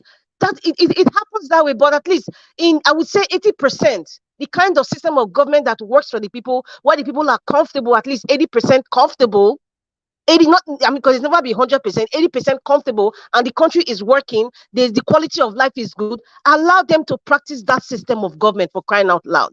Allow them. I'm just gonna say this part for the gentleman that was speaking in Arise. I think that was the first video that I watched, Mr. Paul Alaje. This is my final submission. He said the Nigerian, I think maybe I'm wrong. This is what I heard, that the Nigerian reserves, the Nigerian foreign reserves have been depleted by 40%. That is scary. That's right. And another thing he said, this 40% might not even be the right data. It's probably even more. We are probably even 70% depleted in our foreign reserves. Remember that they said we are 73 or 77 million debt. And we know that one is just for the TV. It's more than that. And there you are. You're hearing this, yet the National Assembly, headed by alleged criminal Godwin Akpabio as the Senate president, along with the minions that are under Bola Ahmed Tinubu, they are getting 70 billion naira. And they're also getting tokens for holiday. Mr. Niger, what have you gone for holiday? I don't think so. The people who are working now, the man who is a gateman or a driver, has he gone for holiday? The teachers who are teaching our children in the primary school, even the lecturers in the universities, I'm not going to go to the professors because right now, I don't want to hear professor as a title to anybody. I'm just talking about the ones who are teaching, who are sacrificing, those teachers who are waking up at 6 a.m., taking the bus for 3 hours because of traffic, bad roads. I'm going to teach our children in the primary school, the government school, and they're paying their minimum wage 30,000. Sometimes they even owe 3, 4, 5 months. Have they gone for holiday? Yet, some men who are overfed in the National Assembly, collecting double whammy, double alawi. Let me use NYC term. Double alawi. Those who are ex-governors are collecting. They are collecting money, and they're also collecting part of the 70 billion plus these holiday tokens. Mr. Akpabio called it prayers in your account. I'm just laughing. There's no production, no human development, no exports. What we even have naturally, we will carry it outside to transform it. For example, crude oil. We will not pay back our own products under the disguise of a fraudulent process. We are overspending. They are even, in fact, they're even buying them cars. All of them have new cars. What about innocent motors? At least by now, if we had 2 or 3 kind of innocent motors or Elvis Edikin motors or Niger Watt motors production, and the government officers are actually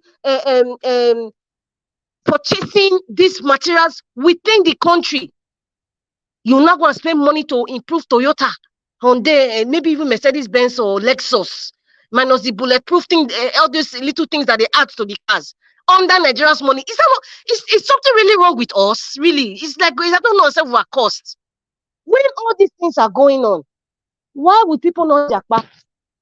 Princess Patricia, yesterday you told that lady that she should reject the Canadian permanent residence, and I think I responded, Madam, collect the permanent residence. If you need to help your family, collect it. If anybody is giving you any freebie to leave Nigeria to better your life, collect it. When you have enriched yourself with wisdom and experience, if you feel the need to come and serve your country and help your country, please do so. Why would people not jackpot? Why would the brain drain not shoot up in a very fast pace? Reduce the cost of governance for Christ's sake. At this point, we don't need senatorial. And many say, don't say, for example, has 3 senatorial. We need 1, and they should even show up every 6 months. Anyway, when Peter the Rock will be, everything has to be reevaluated. The whole system of government, the constitution, everything for all these things to happen. So, it's unfortunate that we have a lot of Paul Alaje, a lot of economists like this, economic advisors like this. They are not hired. And they don't hire them. They keep them on one side, and they feel they don't know anything. But at the end of the day, we are still crashing with all the professors we've had from Soludo to all the CBN government to this Emefiele that they put over there. Where are we today? What's the value of the naira? Look at the abject poverty. Mr. Najawat, I don't know how you're doing to even Nigerians right now. Sometimes I feel so sad. I'm just so sad because I'm just imagining how can somebody receive 30,000 naira? How can they, and they have like 3 children and they don't even have a vehicle? Oh, they're staying at Face Me, I Face You house with mosquitoes infested, and they're sharing the washroom with 3 other families in the home. The money is not enough. Now that they've increased fuel, cost of living is high. Food, Gary is not a big man's food. How are they surviving? It's depressing. Very, very depressing. I don't know about some people don't have conscience, but it's very depressing to even think about it. Why will people not say, what is what in this life? Nothing is encouraging them. Nigerians have to act. This pray. We don't pray. I beg, we don't pray. We don't pray finish, or we have to act. I'm not promoting violence, but speaking up is one. Speaking up is very important. And the northern people, Mr. Najawat, you are not offending anybody. Say it as it is. Why is it not now that they are coming out? This is the speaking up we should be saying now. Those people I know that is one rich man that paid those ones, but we still have to talk. There's a lot of things going on. They should just enter house, I beg. Thank you. Thank you, Mother Rita. Thanks for your wonderful submission. God bless you.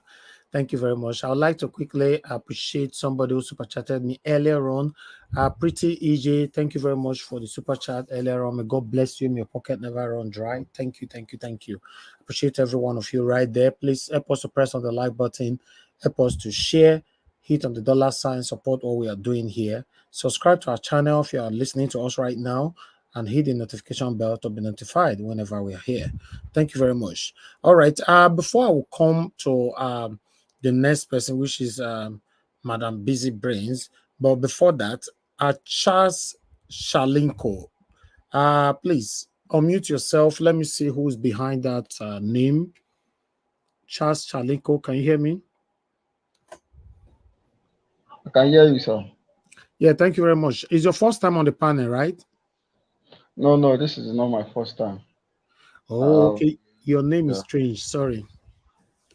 Okay, you said that this is you have forgotten the name because I come once in a while like that on the panel. Oh, okay. All right, where did you join us from? I'm joining from Lagos. Now you go first. Now you supposed first speak. Now people they join from Nigeria, would they prioritize them? Talk to us, my brother. It's good to have you on the panel. Well, I have to appreciate everyone and appreciate you also for the good work you have been doing. You have been doing well since during the campaign time till now. Thank you. You are putting a lot of energy. This is if everybody in Nigeria is doing like this, at least we should have been in a better place by now. Thank you. In fact, it's not joking at all. It's very, very difficult for Nigerians this time around. But it's not easy, honestly speaking.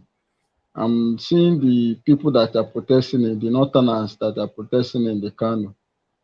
You see, it's like what you just say, that the evil that you celebrate today may come to haunt you tomorrow. Exactly. And that is how it's been. All these things that is happening, they are not saying anything because they feel like Nigerian politics, they have turned it to a religion war. That is the language that they understand. See, when they know that Tinubu is not capable, that is not the right person, but they are supporting him because they believe that once you are Muslim, that no matter what you did or the kind of human being that you are, as far as that you are Muslim, they believe that you are the best option for them than Christian that they know. So that is their belief. So If Tinubu is going to war, he thinks that is the going to war is the best thing for him. You see, that is when that is when he's getting it wrong, because this is even they are talking about the coup in the Niger, and why not him himself? What they did here is a democratic coup in Nigeria. They rig him into power, and he's there. All these things that is happening.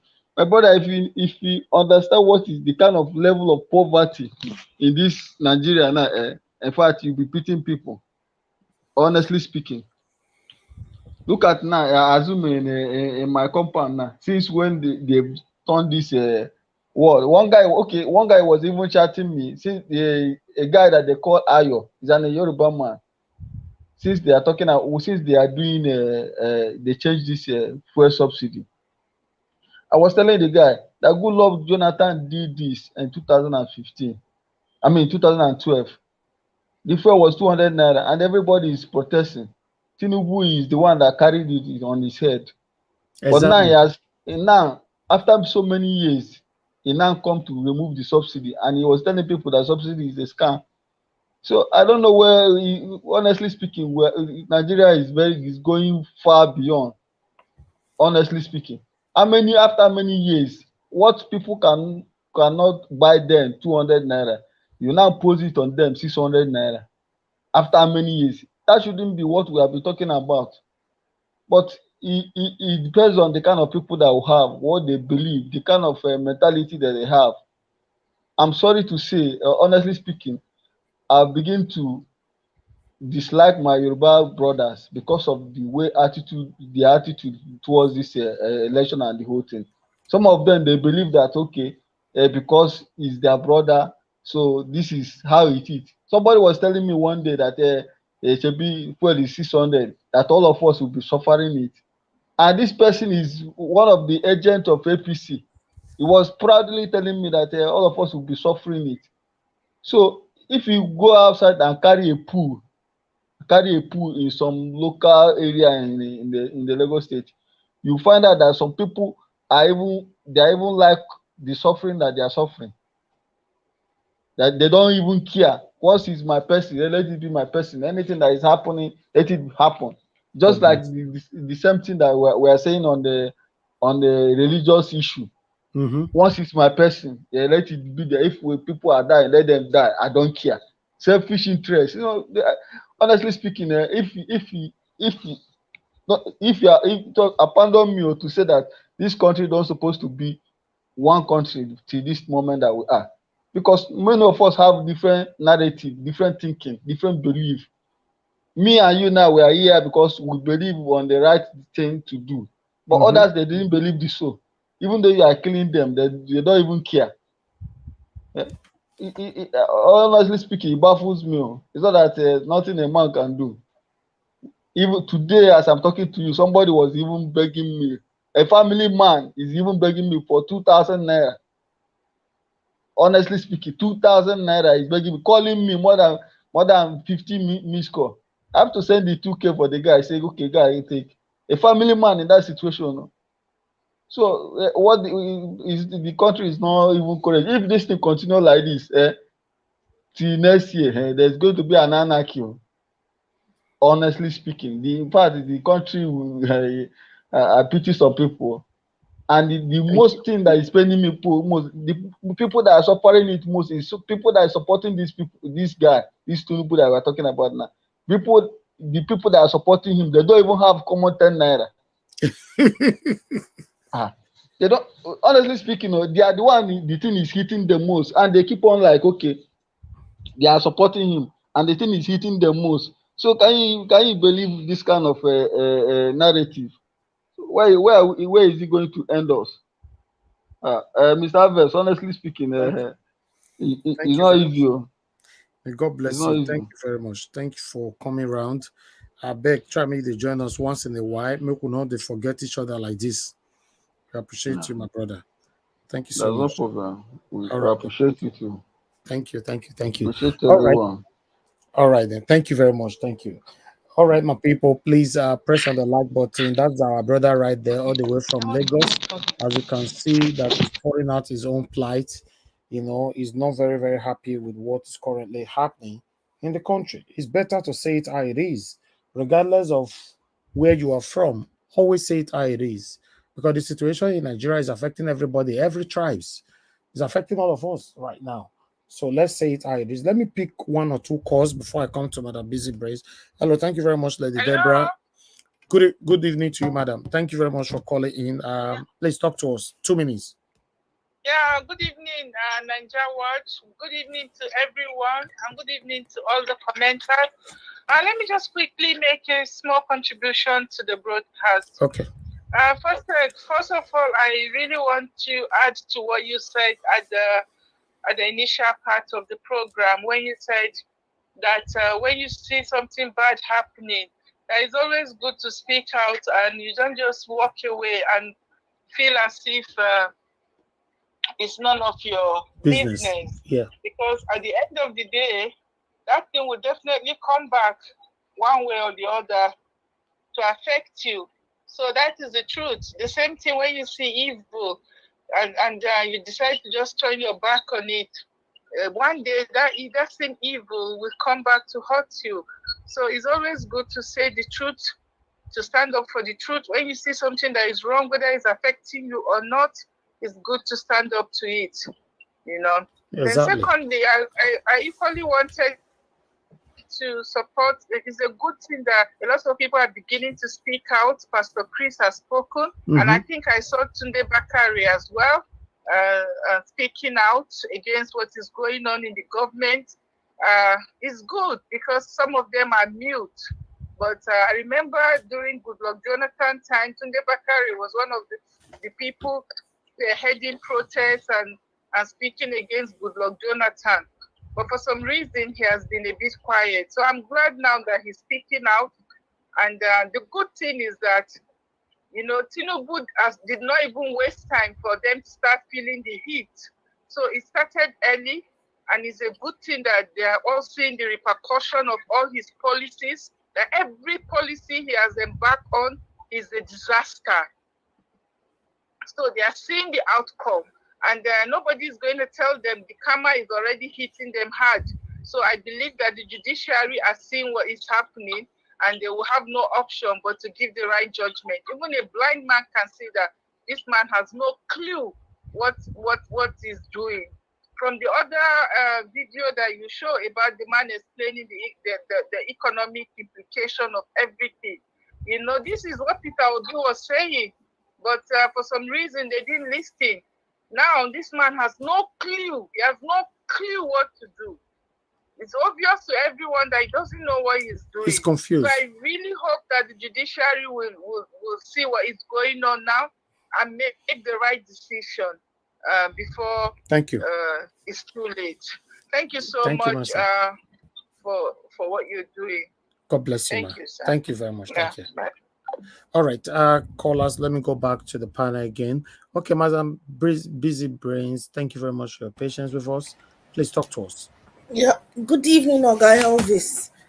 Good evening. I greet you, and may God continue to bless you, and the oil on that head of yours will never run dry. Amen. To the panelists, I greet you. For those who have made submissions before me, powerful submission. A lot of the things that was spilled out was from exactly my sentiments. For those yet to speak, I greet you too. Those in the comment section, those listening, watching, I salute you all. Most especially Mommy Diaspora, you know, Aaron Finest, all those that are helping behind the scenes to make this broadcast a success.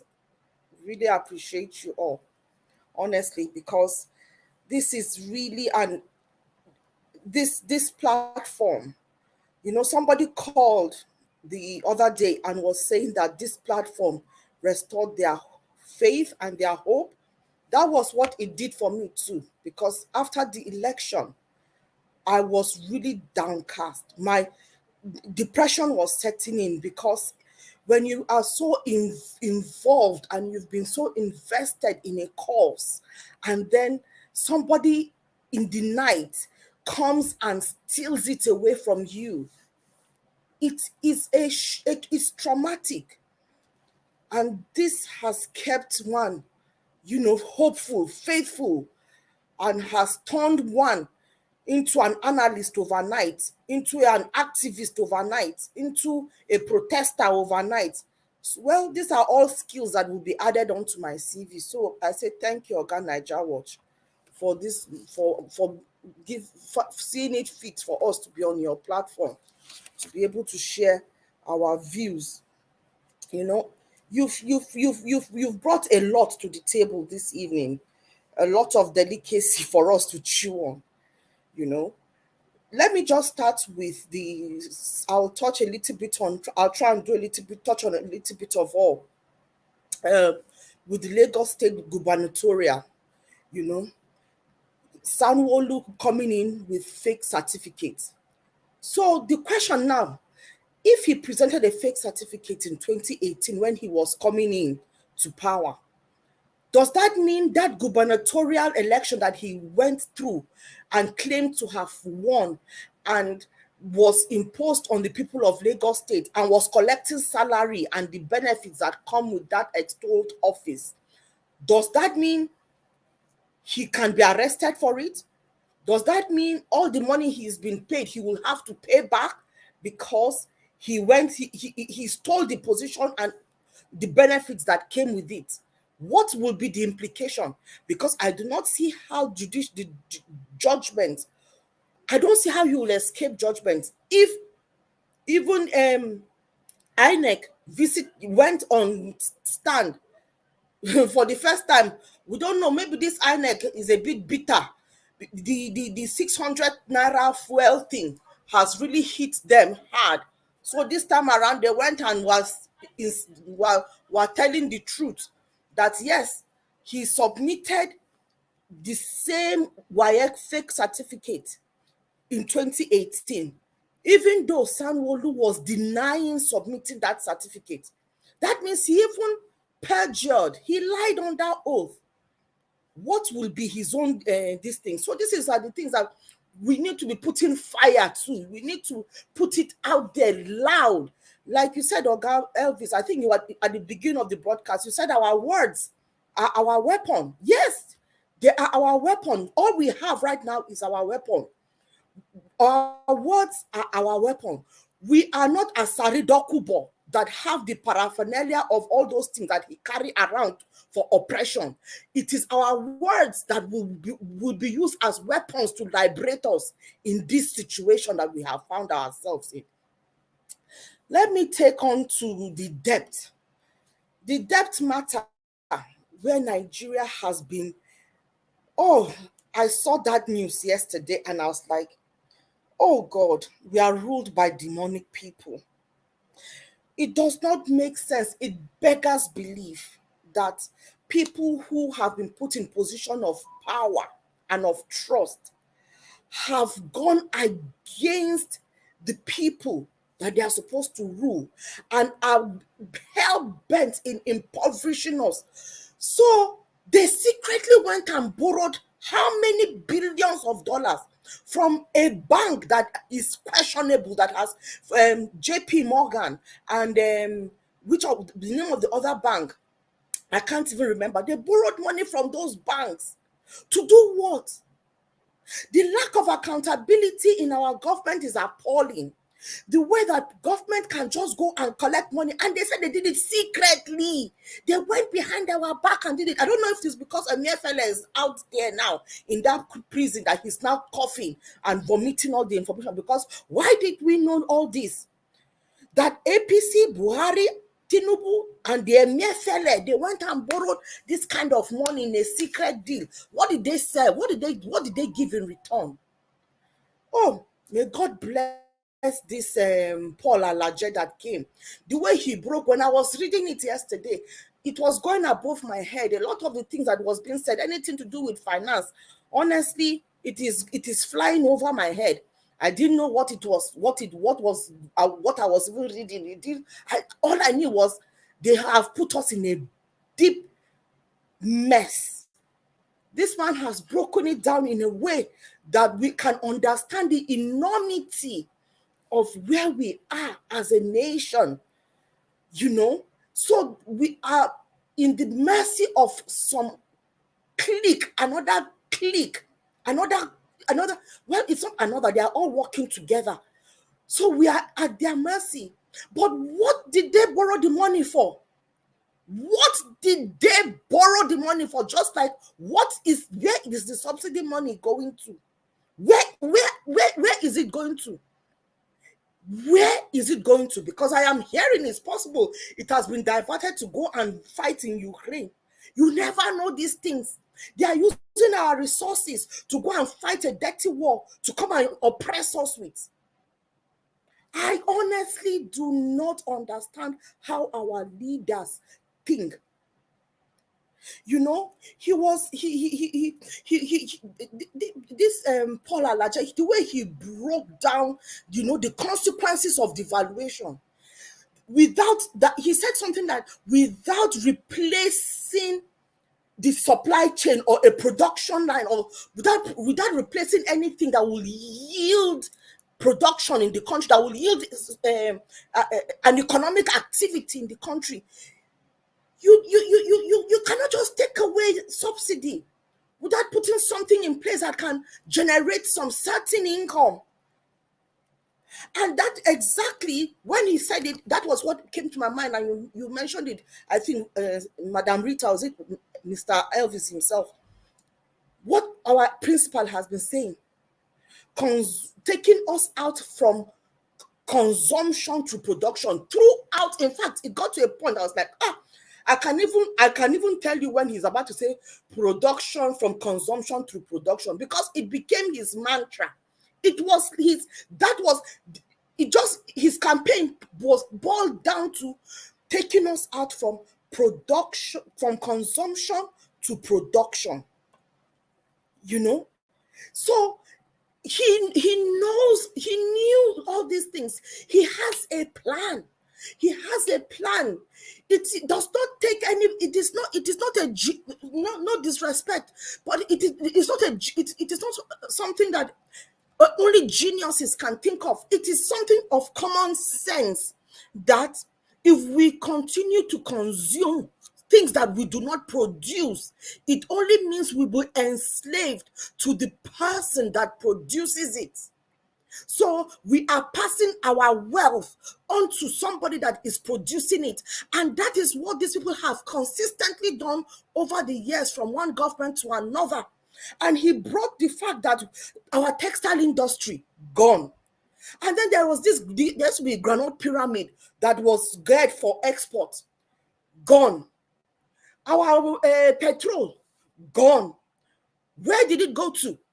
To the West, so that they can produce, bring it back to us to consume.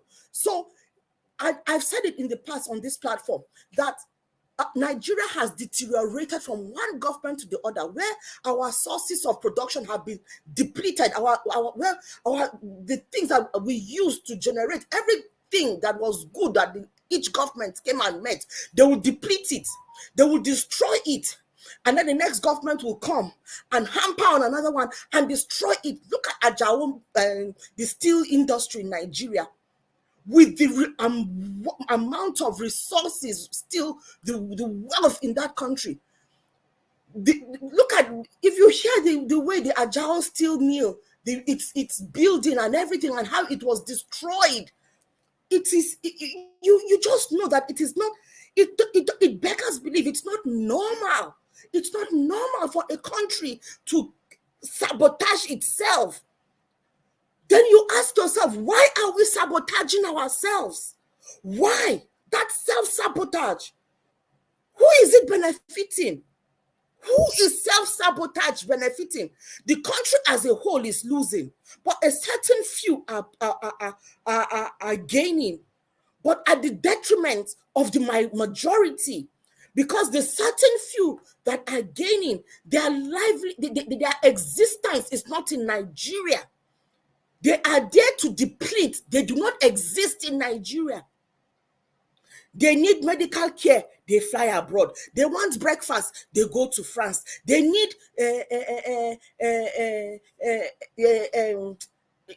education, they fly abroad. Everything of theirs abroad. Million pounds, $1,000,000 mansions abroad. The ones they have in Nigeria is their hotel. Even the ones they have in Nigeria, they don't even sleep in it. They go and sleep in the hotels in the Nigeria. What a disaster. What a disaster. You know, when he was talking, it brought to raised a critical point, saying that he said taking subsidy out without putting or fixing the refineries.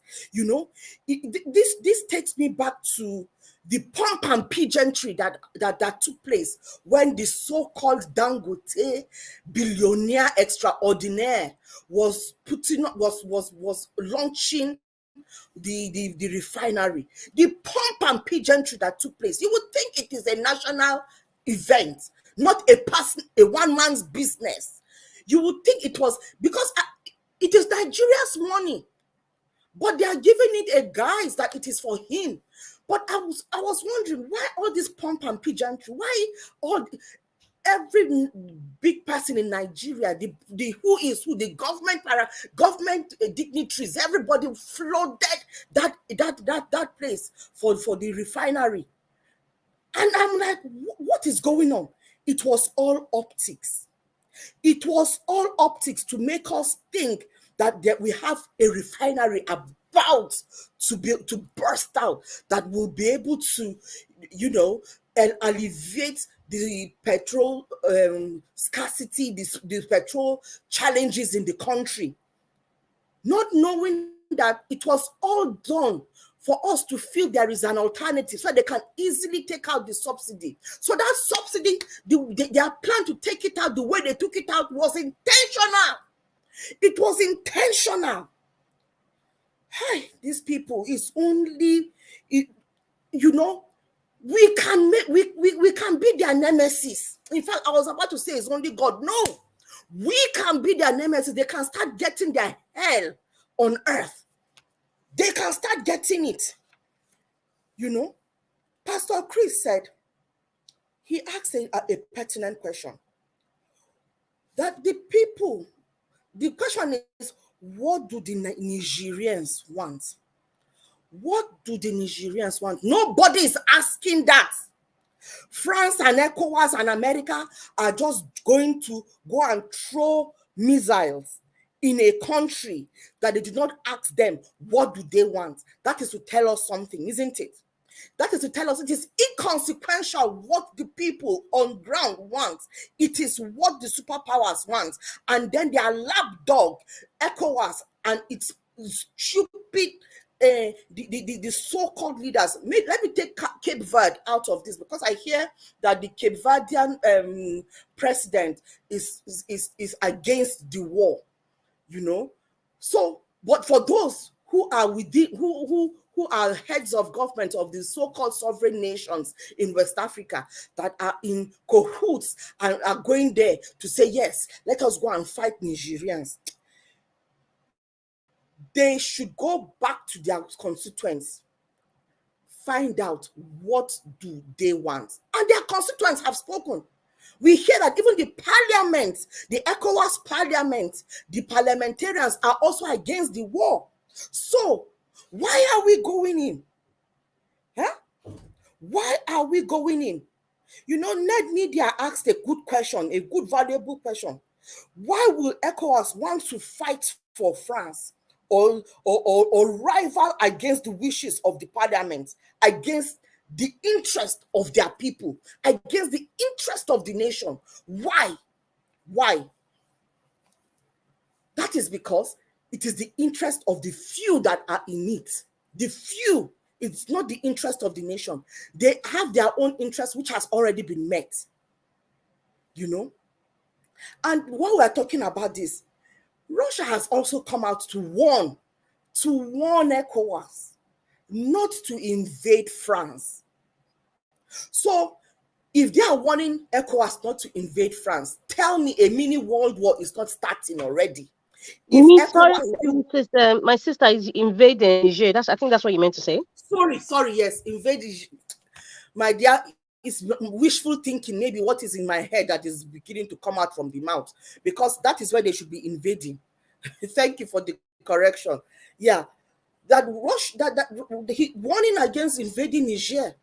So if Russia is warning against ECOWAS invading Niger, and ECOWAS is being egged on by the West to go in, they would want to save face. Russia would want to save face and come in. Are we prepared to go against their missiles? Are we?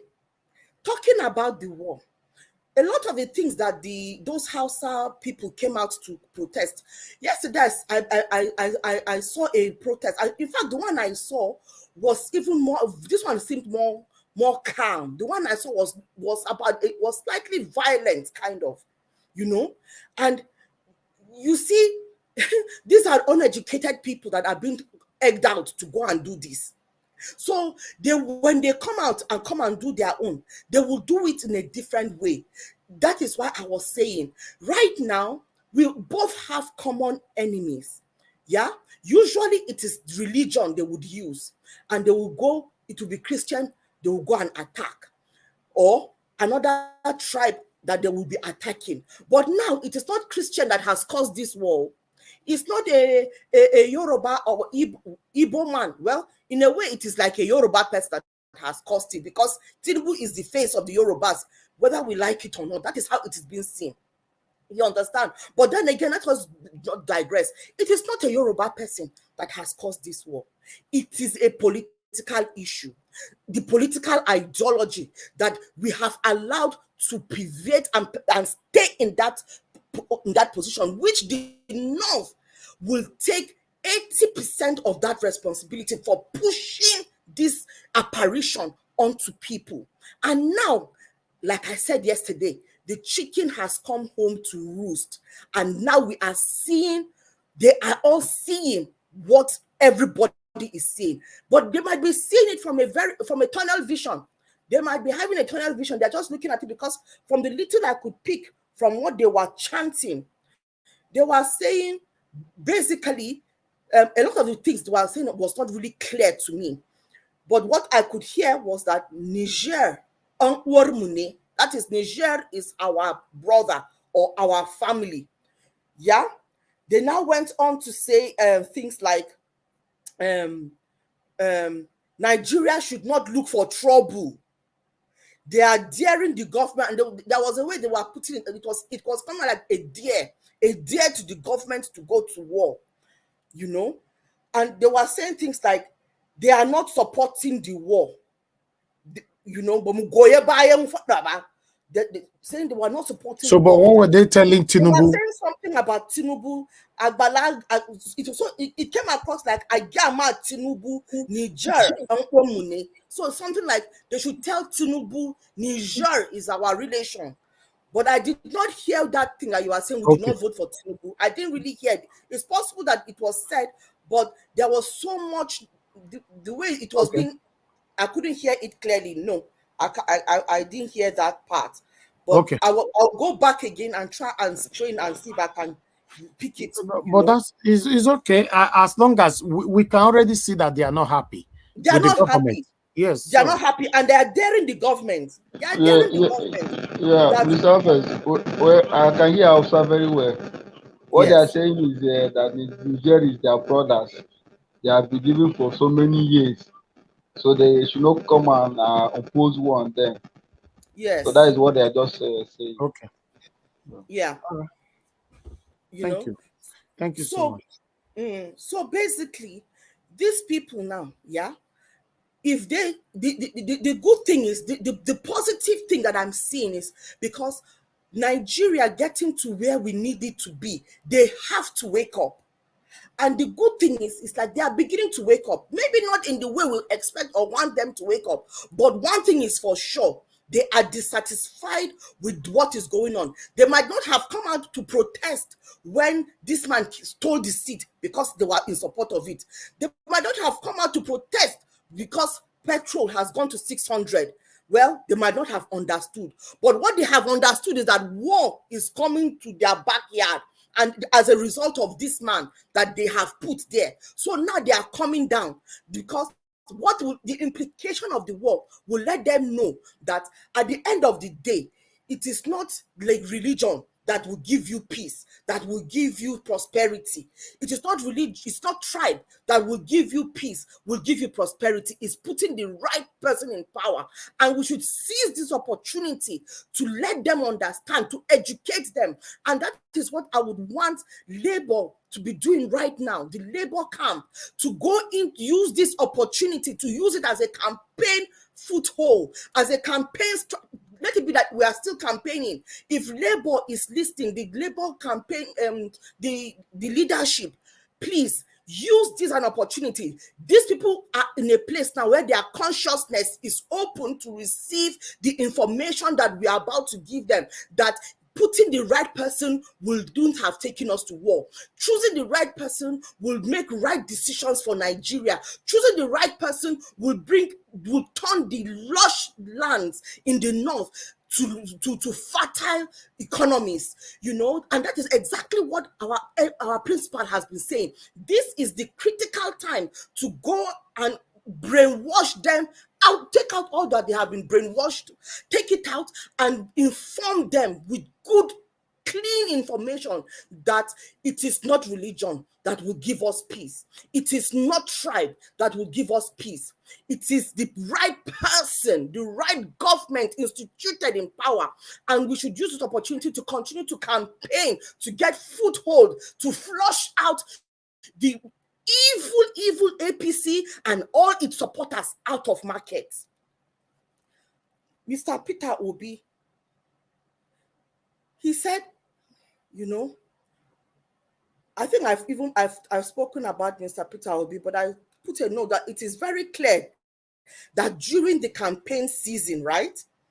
During the campaign season, you see that statement, that article that you read, it just came to my mind that it is very, very clear that during the campaign season for 2023, Mr. Peter Obi would never be the option for the West. From his stance, from the get-go, he was never an option for them, because they cannot achieve their evil against Nigeria through him. They knew. So they were dilly-dallying between Tinubu and Atiku to see who could be a better stooge, a good stooge for them. And unfortunately for Atiku, Tinubu won on the scale because he was already a compromised dude from the very beginning. And that is how he overscaled and got in against Atiku. Because if Atiku was in that position that Tinubu is, we will still be going to war. Maybe not as quickly and as fast. He will do some diplomacy and all that, but that could still be a possibility. So they went with the stooge that will get them into that position as quickly as possible. Within how many months? Look at how he's bringing. We are almost on our. We are on our knees. We are on our knees, and they are RAPAED us anyhow. They are just doing it anyhow. We don't have anybody that can even say stop. That is why I don't blame Africans for going to Russia. I don't. While I do understand that it is another evil, but from all estimation and from what history has told us, they present as lesser evil. But right now, how do we stand up and fight the evil in our backyard? Do we have the muscle on our own to fight the evil that is in our backyard without getting the help we need to be able to give us the confidence to go against those bigger ammunition? We don't even have the kind of sophisticated ammunition that they have. How do they expect us to go into that kind of war? How can we even face our oppressors without the kind of support that is giving us that boldness? We understand the politics, the optics of it and everything, but Where do we have that backbone on our own? That is the question. If we do, then to hell with Russia, to hell with whatever it supports, if we can. But can we? And the time is seemingly like ripe right now for Africa to pull itself out of donkey years of slavery and start afresh. Our development has been arrested. It has been arrested, truncated, destroyed, anything that we can think of. And our minds have been manipulated and destroyed in a way that we do not know how to get back from. The only way we can get our sanity right now is just to be united. Let us just be united in purpose and know who our enemy is and face the enemy. Oga Elvis, Thank you. Lamido came to talk. He is saying that Tinubu is a novice in the field of international politics. I beg to say he too is a novice in the field of international politics. He is a novice, a big one, because if anybody thought that Tinubu is in the market of diplomacy, what diplomacy? Does he even have a choice in the first place? What is playing out now? They don't have a choice. Nothing. It is what the master tells them to do. The only thing is if they want to buy themselves so that they don't have to be under the dictates of the whip of the master. So Lamido, who has been frolicking in the corridors of power for God knows how long, should also be aware that we've put a stooge on the seat, and the stooge will only do what the stooge is being told to do. So I will conclude by saying the West have had an operational template in Africa for all those hundreds of years that they have been, ruling us as colonials, as colonial masters. The neocolonialism, the imperial, we are now in, all the isms. They've always had an operational template that has always worked for them. But unfortunately for them, they did not envisage the uprising. I think they've always been comfortable in the fact that they've kept Africa where Africa needs to be. Africa has been enslaved, indoctrinated, slapped, raped in all ways that they have no choice but to kowtow to their wills and their caprices, that they did not envisage the Niger, a country like Niger, a non-entity by their own estimation, the second most poorest country in the world, as they say. I've not checked it yet, but that is what I think I came across. That country should be the one that should bring all this great awakening again. When Mali and Burkina Faso did their own coup, it didn't really hit my consciousness, and I bet you it didn't really hit a lot of Nigerians' consciousness as well, and the world, because the world did not pick it up, did not amplify it in all the alternative medias and the mainstream medias. But now we are seeing Niger in it's loud, it's all over. Niger has given them a challenge. The younger brother, the youngest of the younger brother of Africa is giving them a challenge. They didn't see that happening. They didn't see that. And because of that, I'm saying they will act out of script. And when they act out of script, they have no template to follow. Should in case an uprising, what do we do? That is where they will make mistakes. And that is where I hope that Africa will take advantage of the errors, the mistakes, the loopholes that they will make, because they've burnt a lot of bridges.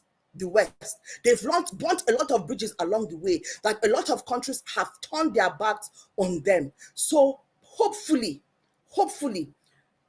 we we would take in. And like Madam Rita highlighted something, she was have addressed to the Mali, Burkina Faso guys, the Malians, about watching their backs, keeping watch. I want to believe that Africans have woken up now to the fact that this is how these people have been operating.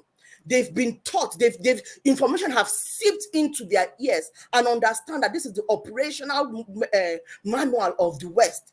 So nobody would be willing to put themselves in that line to betray a brother.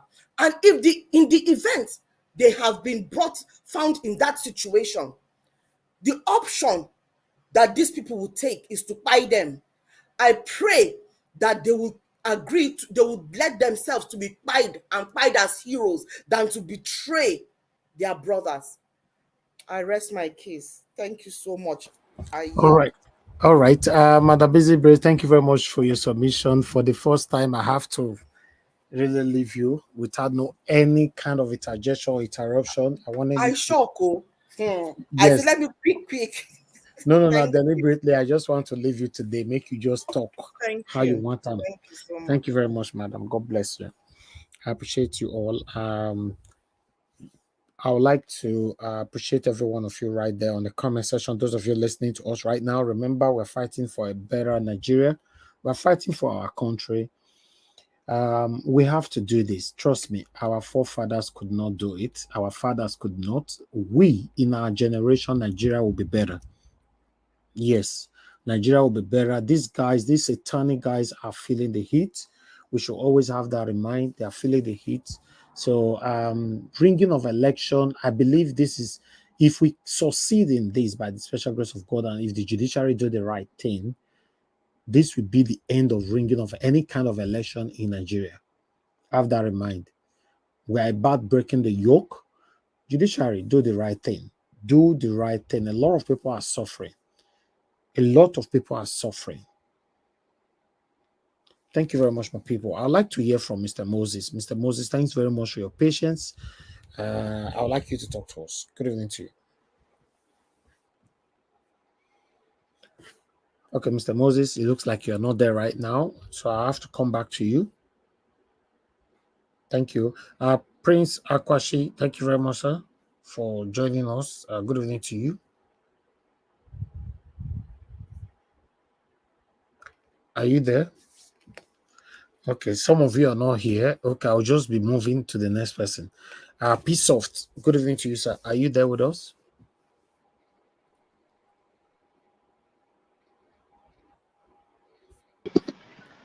Okay. Okay. Yeah, but your voice. Okay, can you hear me now? Yeah, you're better now. Yeah. Thank you very much, sir. Good evening to you. Yeah. Thank you, everybody. Thank you, the panelists. Thank you, listeners, viewers, and the Nigeria as a whole. Thank you, thank you, thank you. I'd like to thank you, Mr. Elvis, for the opportunity to be on your platform, to always come here to air my views, to please be close to your audio, sir. Be close to your audio. Okay, can you hear me now? Yeah, you are better now. Yeah. Okay. I'd like to thank you for giving me the opportunity to be here on your platform and for to be a part of this program, to learn, to air my views. I really appreciate that. And I really want to give a touch on first on the Pastor Chris response to the Niger coup. You see, if you listen to Pastor Chris, you know that the man, the Pastor Chris, he's a communicator.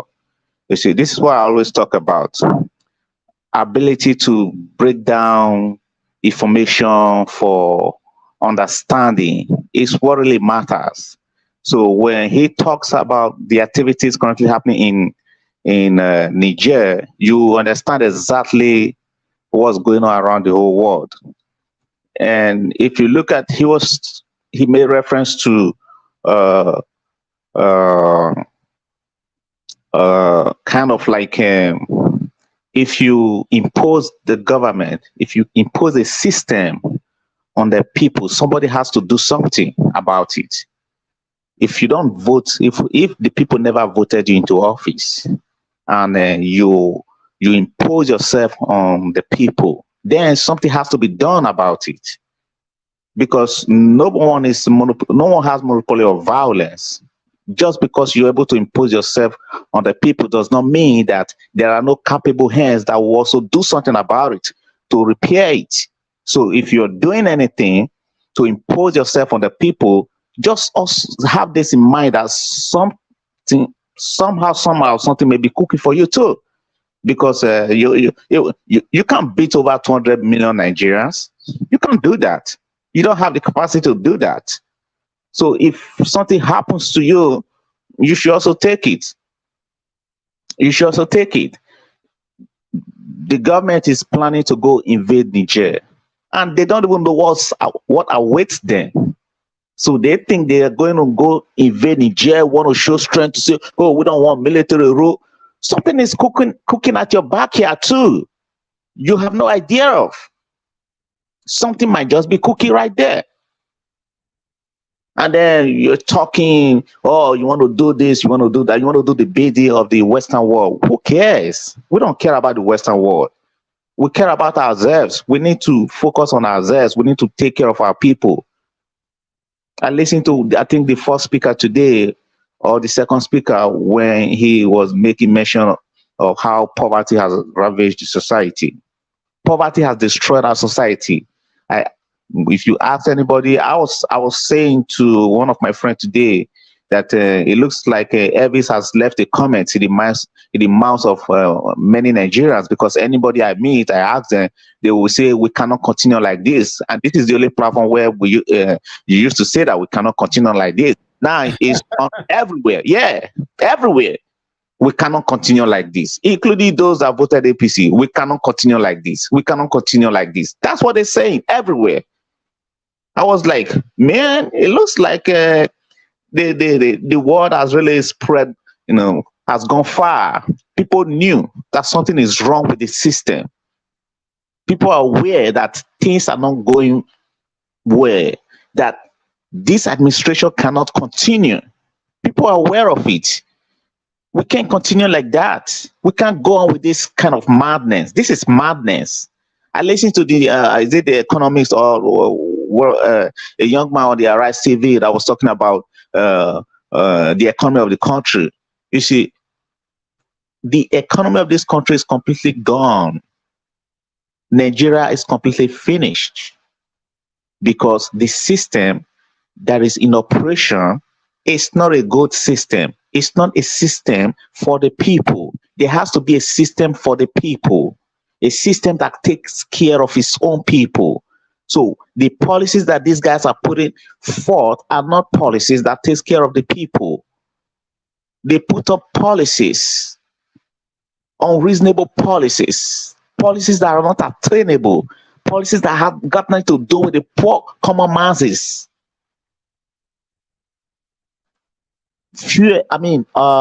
Dollar is 950 naira per dollar. 950 naira per dollar. How do you expect the country to how?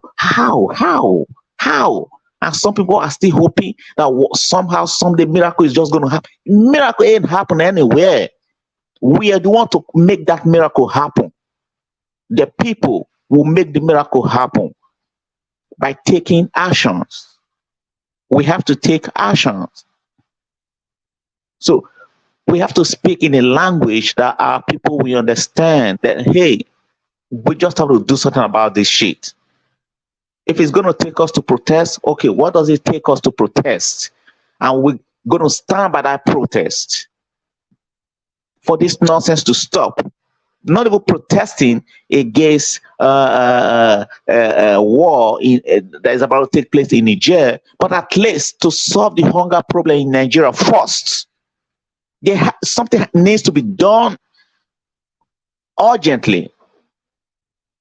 Otherwise, like that young man said, like the first or second caller said, that it's going to go beyond repair, because when people are loose on the streets, you just cannot you might not be able to control anybody because people are suffering, people are hungry, people don't have money, and then I think the schools are going to resume very quickly. So people are thinking how they're going to pay school fees. It's a disaster. It's a disaster. When the country fails, this is what you get. And the military is supposed to rescue the country right now. That's what's supposed to happen.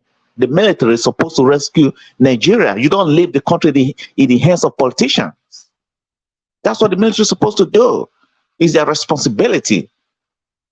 But in very where they fail, then some other guys might do it. Some other guys might do it because someone has to do something about a situation. Something needs to be done urgently. And for the people of the north, for the northern people protesting against the war in Niger, you see, the level of illiteracy in the northern part of the country is alarming.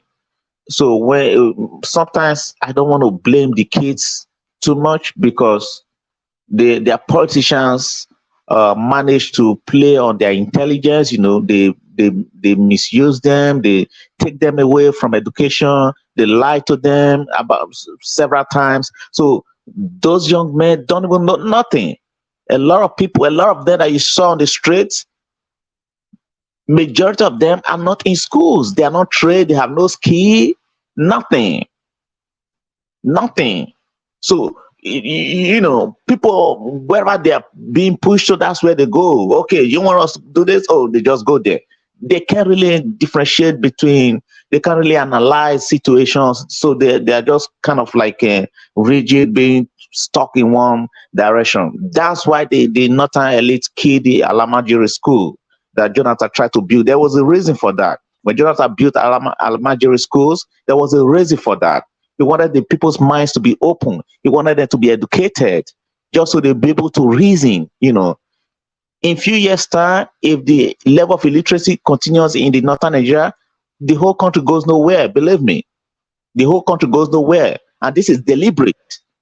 This is deliberate. If you make the majority of the northern people to be uneducated, it means you are holding the country a ransom. And I think that's when Nigeria might just break up, because at the point the South will be tired of that situation, and they may want to just cut off from the northern part of the country. So they better understand the mess they are in right now. It's a big mess. It's a big mess. Yes, we know that a lot of people are not in schools in most part of the country. We understand that, but not like the northern part. I mean, I go there and I see these things. It's just too hard. Because we do a lot of research. We try to, you know, do survey, try to understand the people's mind, the territory, what's happening, and then how people try to live their life.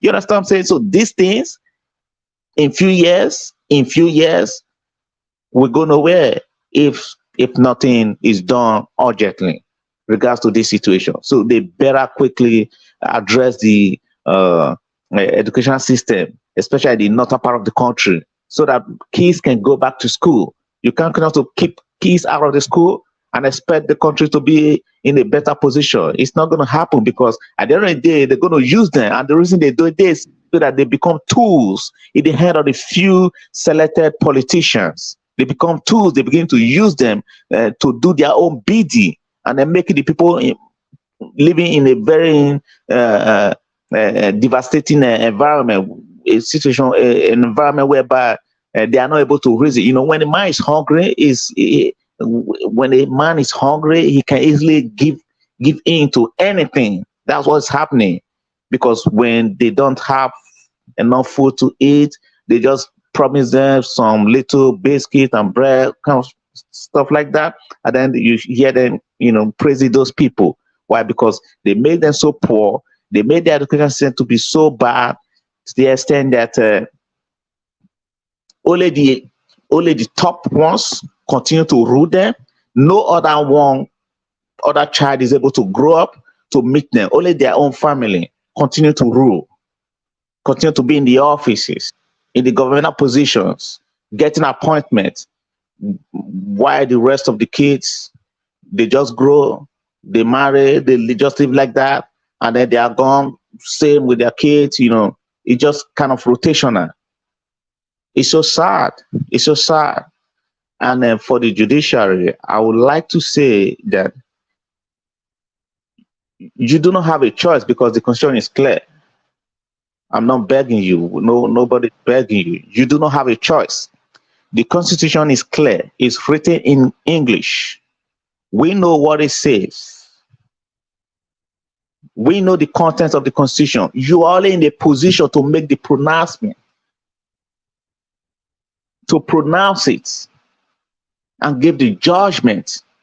I'm not in that position. If I was a judge, maybe I would have been among those judges. But since you are the one opportune, you are a judge, so you give your judgment based on the constitution.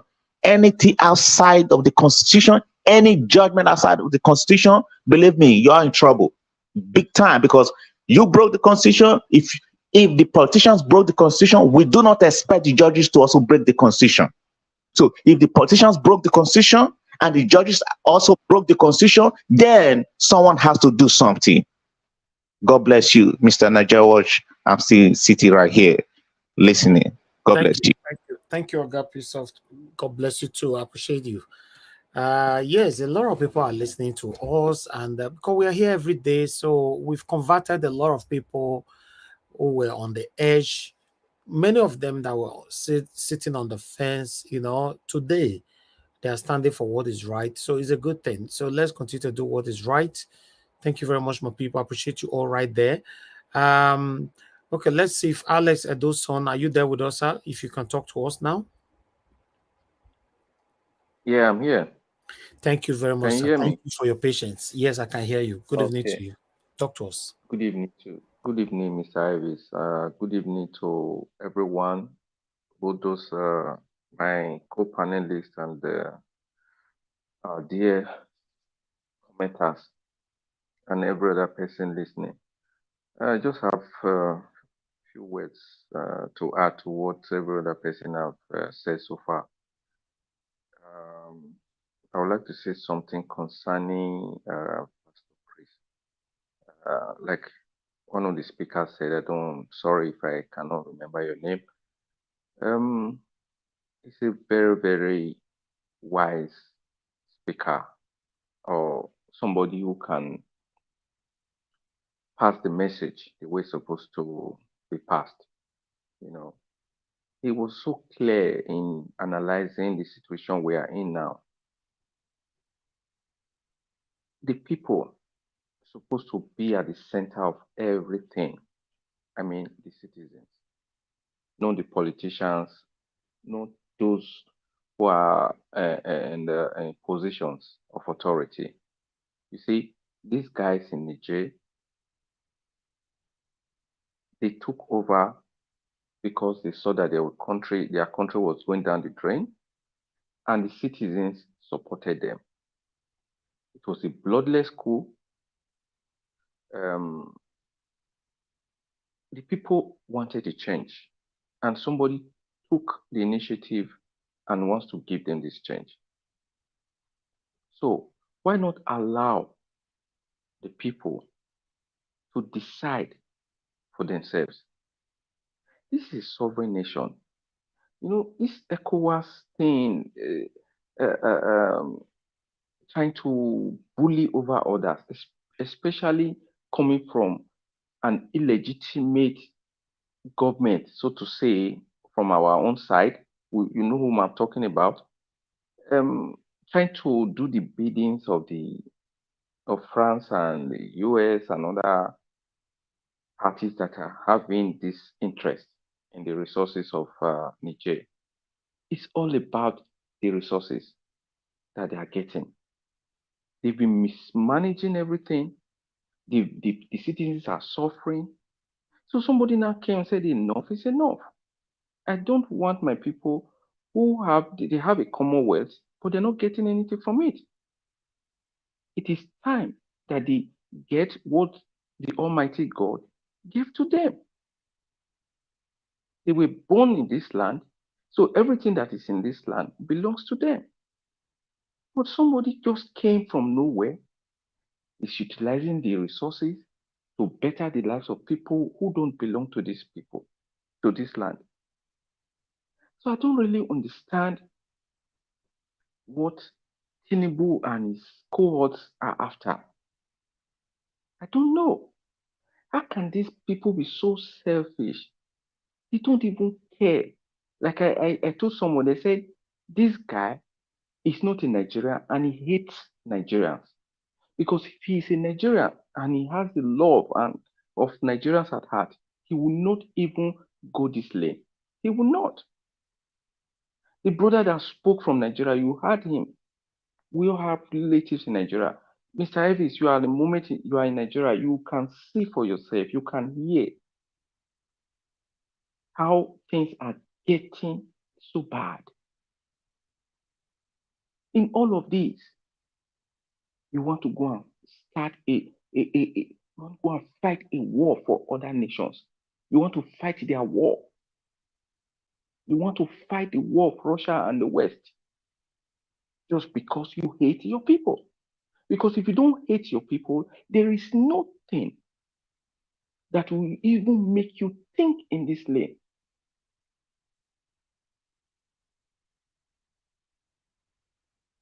People are, in fact, they are going, people are, a brother was saying a family man was begging for 2,000 naira. 2,000 naira. And in this same country, that the so-called senators and whoever they are sharing 70 billion. And there's this same country where you have a president that has not even cared to address the nation, to think about the suffering they are going through.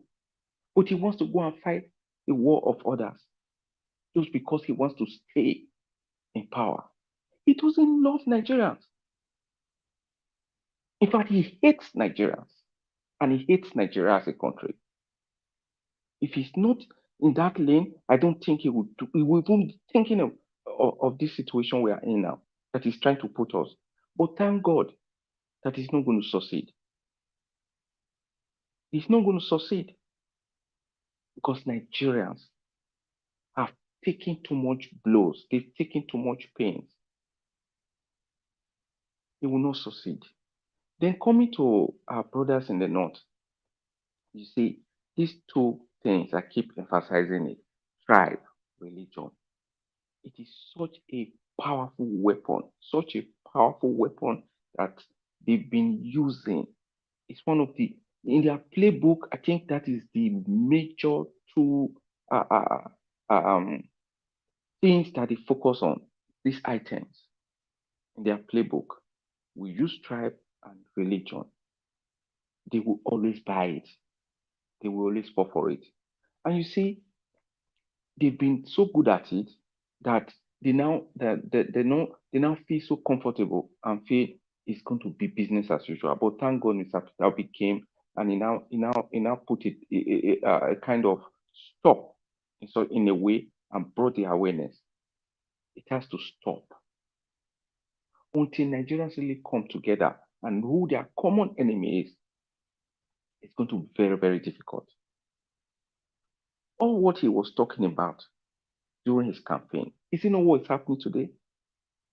Where are you now buying bread because you are from Tinubu's tribe? Where are you buying bread cheaper? You go to the fuel station. Do you show an ID card that is going to say, oh, this guy was for Agbado, so he's going to get it cheaper? No, we are all into it.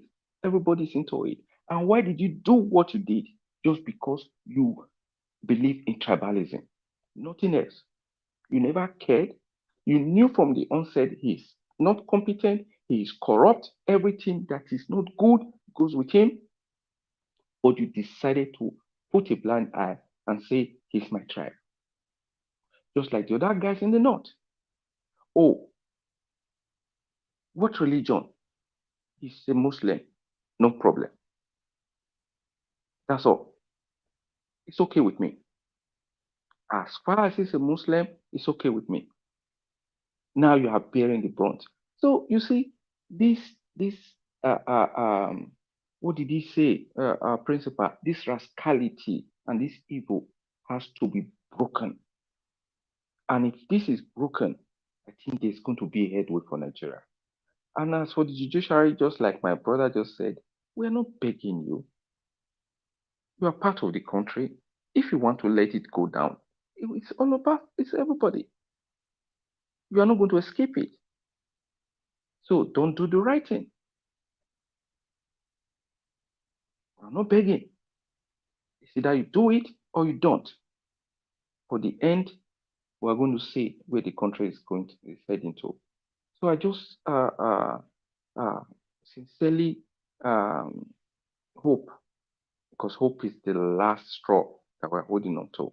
Everybody, this life is all about hope. If you don't have hope, then there's no need for you to live at all, you know. So that things will go the right way, that the judiciary will take the right decisions, so that our principle we now begin to take Nigeria in the right direction. Nigeria is going in the wrong direction now. It can when you have the right person to do the bidding, to do the piloting, to take the ship, the right captain, I think we'll get to the promised land. So let's just keep our fingers crossed, keep hoping and praying and talking like we are doing here every day. Thank you once more for giving us the opportunity to reach out to fellow Nigerians and those who have ears to hear. Thank you so much. Thank you. Thank you, Alex Edoson. Thanks for your wonderful submission. Thank you too for joining us all the time. Yes, it's a collective effort. Thank you. God bless you. Thank you very much, my people, right there on the comment section. I appreciate you all. Eva Line, I can see you, BTV Nigeria, and many, many, many more. Thank you very much. Please press on the like button and help us to share. In terms of the likes, we currently have 6,999. You know, if we can achieve 800 likes this evening before we round up, that would be nice. You know, currently the people that is watching, we have 900 and something people watching us. Nigeria Watch have 800 or something there, so we can still achieve 800 likes. That will be good. Press on the like button, my people. Currently it's 702, 704. Continue to press on it. Let's see how many we can go before I call on the next person. Oga Moses, it will be you next, but I'm coming to you. 1 minute. Let me monitor these likes. Please press on the like button. We currently have 708 now. Let's take it at least close to that 800 that we need to achieve tonight before we close the broadcast. 711 now. 711.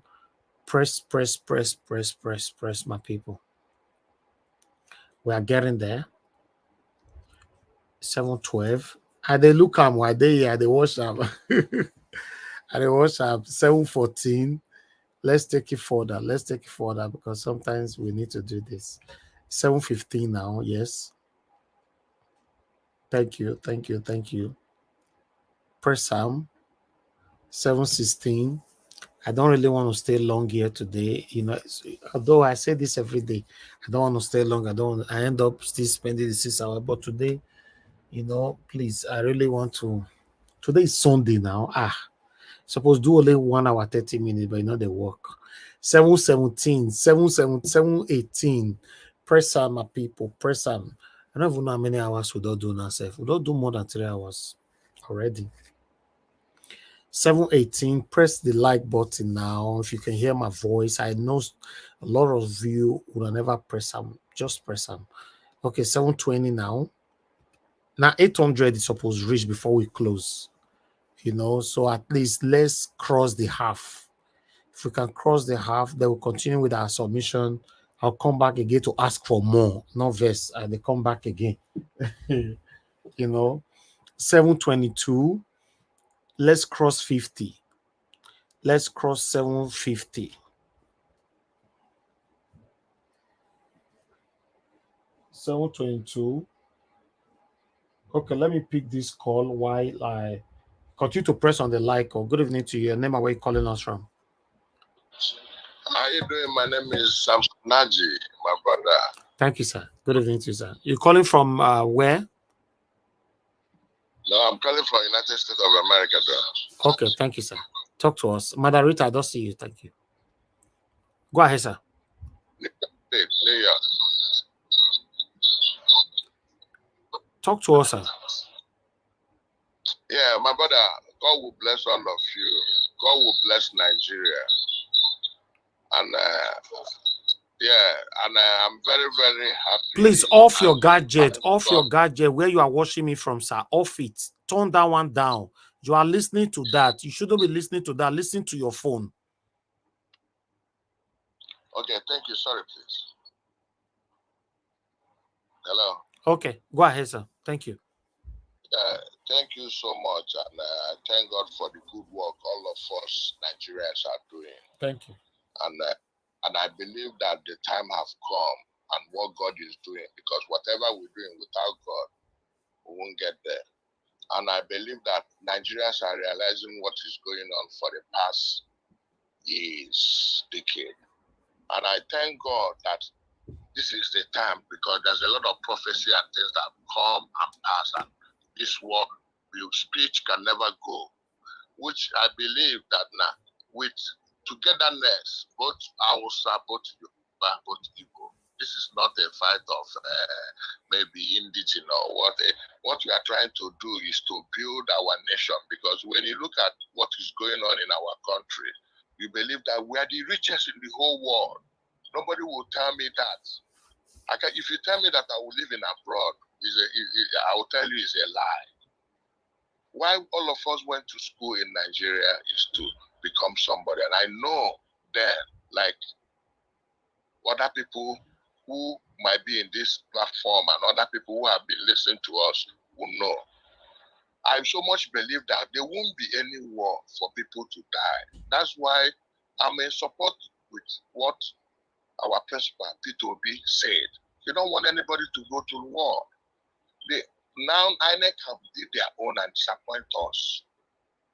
And as it is, we are looking at our own judiciary, because whatever we're going to do now, we want to see where the problems are and the place we are going to make changes, because God will strengthen us to make many changes in life that will affect our generations or generation to come.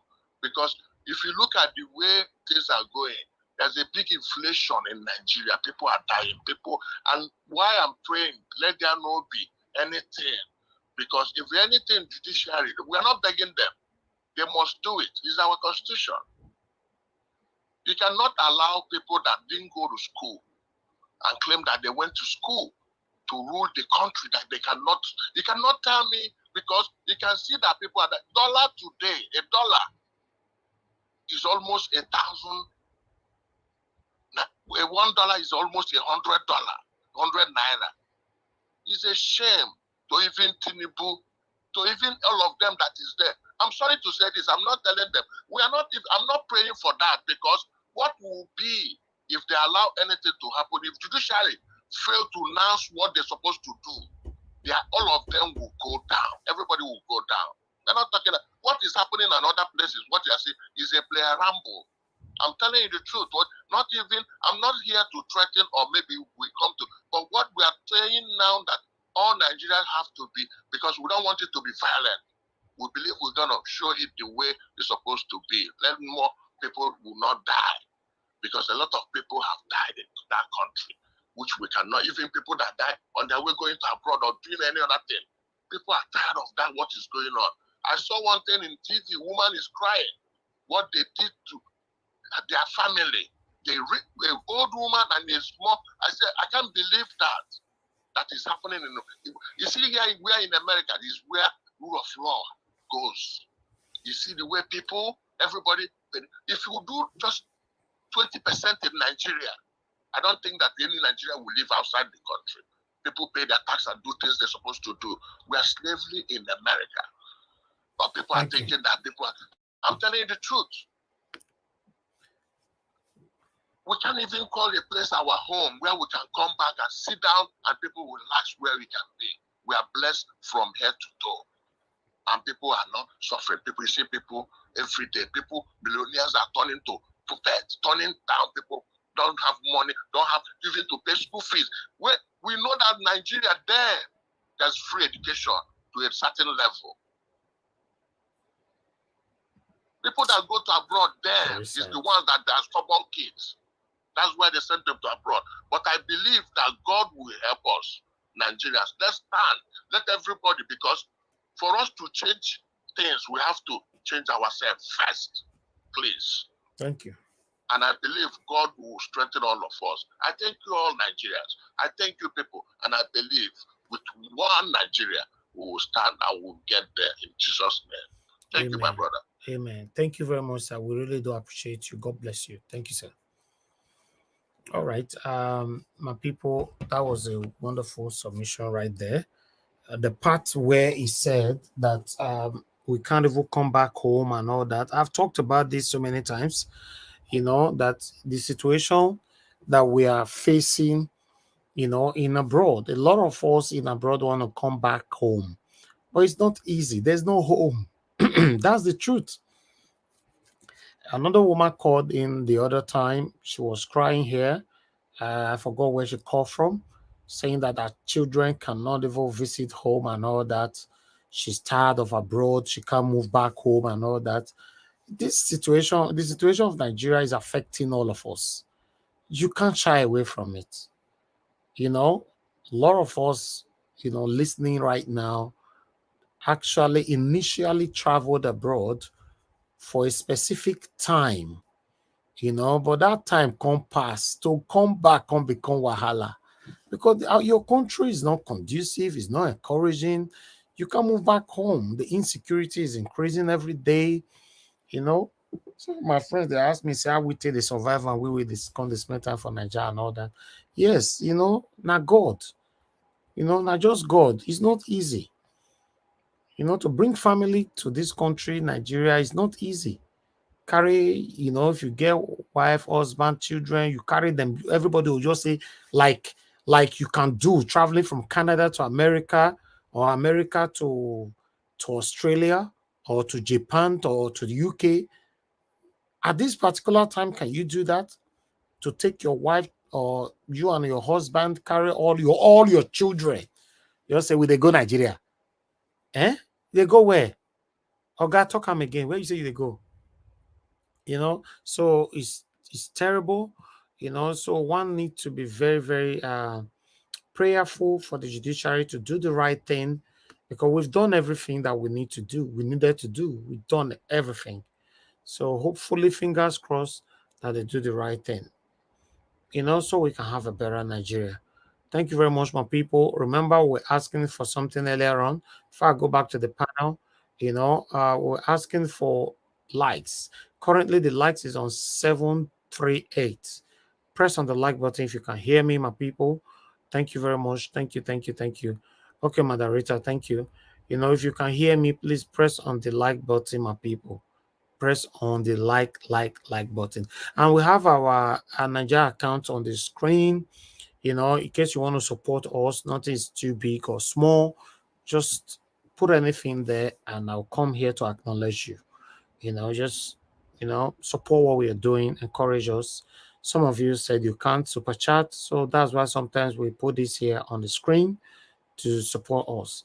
And we have a membership program as well. I did talk about that. It's just right. If you come to our channel, the membership program is just there. It's there, join. If you see the word join, click on it, you can join. And I can't remember.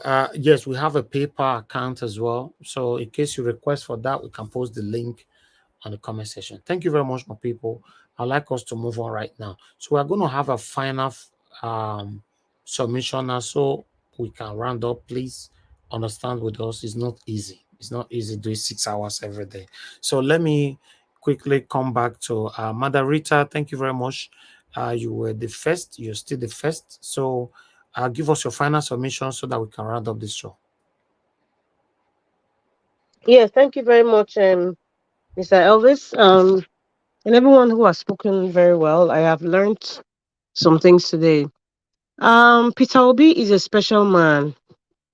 He's a very, very special man. And I think there are some people that are exceptionally special that when you go against them, or when you steal something from them, or when you try to outsmart them, the consequences are very grave. What is happening in Nigeria today? The stealing of Peter Obi's mandate, the way people have lied against him, the opposition, the way people have framed stories against him and his family, and they thought they were going to get away with it. Well, this is a man after God's heart. I think so. I'm not God, but I think so. He's not a saint, just like what he said. But when you cheat somebody like Peter Obi, there's a repercussion. What is the repercussion? Not to the country, well, indirectly to affect the country, but the person that took advantage of him or thought that they were smarter than him or they were bigger than Peter Obi's God, what they usually get is disgrace. What they usually get is people questioning their legitimacy. What they would get is people questioning their capabilities to even govern. People question their leadership, what they understand about leadership, what they understand about running an economy, what do you understand about respect of rule of law, what do you understand about respecting people and standing for the truth. What Peter Obi has successfully done and is still doing, and I think it's the Almighty God that I serve that is kind of like saying, you cannot cheat my son and get away with it. This man hasn't done anything to you. You stole his mandate. You think that the money and the people and the influence you have, you can use to cheat my child, as well as the innocent blood that has been, the innocent people that have passed on because of this wickedness, this aristocratic system of government in Nigeria that has been running for decades. No. So that is why you are now seeing cluelessness. This Niger war came into place, and you can see the cluelessness of Agbado and his camp. You can see them taking out the subsidy. You can see how the value of the naira has in fact, it has gone down the drain. There's 300% increase in inflation. People are crying, people are complaining, people are mourning, people are just sad. Nigeria is just under a very dark cloud. But there's a tiny light, and that's the ideology of the obedience. That's the only tiny light in this fragile darkness that has hovered, that's hovering around Nigeria. So God is playing. I'm not a religious person, but this is what my spirit just told me. Like, God is trying to show everybody this is how this person is. Some of the people that many people respected for so many years, and you thought they were human beings. Now, Peter Obi has come as removed the scale from a lot of people's eyes to say, this is who they really are. They support this government, they entertain it, they are gaining from this government. So this is who they really are. Don't ever think that they support you, they care for you, or they love you. So I just want to say thank you for the likes of you, Mr. Elvis, for the sacrifices that you're making. And it is very sad that we have to go through this, but before victory, we have to pass through pain. That's a fact. And Peter Obi said, my president has said, it is not that they are unfollowable. We are going to go through a lot of painful processes, but trust me, we are going to be victorious. All these things Nigerians are going through, we couldn't have gotten it on a platter just like that, but we needed to pass through this process, including the hallelujah praise singers of Agbado and the APC. We have to go through this pain, this process for us to get it. The northern elite and the caliphate and the majority of the gullible northerners right now, just because Niger is covering like 6 border towns in the north, they are now seeing the consequences, I hope so, of selecting a leader just because of religious affiliation, and then my Yoruba brothers and sisters in the west, some of them selecting an incompetent alien that you can't even attest to his heritage to your own tribe. This is the consequences of picking such a person based on those prerequisites. My religion, now my brother, Emilokon. That is why I'm going to refer again to Pastor Chris Oyakhilome that says, some people deserve a bad government because They have, because they deserve bad leadership, because they themselves have been wicked. They themselves have been biased. They themselves have been religious bigots. They themselves have been tribal bigots. So that is why they are having this pain right now. And that's why sometimes we say people who are shouting, oh, the fuel is too much. Oh, the subsidy, they're crying and they're trekking. These were the people. And in fact, the ones that were jackpine, that are in the embassies and the immigration looking for passport right now. Majority of them were shouting, Emiloko. But where are we today? So this is what Pastor Chris said. Many people deserve this bad leadership in order for them to have the scales taken off their eyes. Because when you feel the pain, you now know that I shouldn't go that route, because I understand how it costs me. So Nigerians, we are still on a learning curve right now. But eventually, I think the majority of Nigerians will see the light. Even looking at Dele Alake and Femi Gbajabiamila, you see them sitting down in that ECOWAS meeting. They look lost, completely lost. Their eyes are just blank. They don't know why they're standing there. They don't know what is going on. In fact, you could see that they don't even sleep. They look lost because you are supporting the drug baron. Because of what? How much? Or what position? All their reputation is gone for life, because in the history books, about those names will be listed, and the supporters club your names will be listed. So why would you paint your name in a very terrible color just because of now, not thinking of the future? So my people, let us stop supporting bad things, please. It's not because of religion or my brother or Emiloko is now our turn or is our regional turn. No, and that is why I love Peter Obi. He said, don't vote for me because I'm your Igbo brothers. So this is message to his Igbo brothers. Don't vote for me because I'm a rich man or I'm a fine man or anything like that. No, vote for me based on competence and character.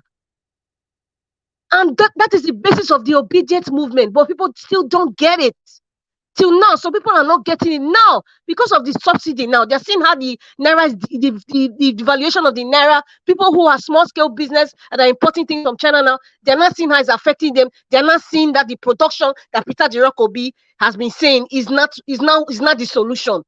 That's why we need to go through pain to understand production, not consumption. We have to go through this pain.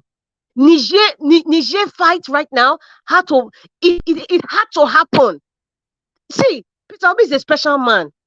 Peter Obi is a special man. Mr. Adewale, I don't know if that's his name, Mr. Naija Watch. I think one Yoruba man from the West was calling, and later he now called us and said, Peter Obi is a special man, that he apologized for the things that he said.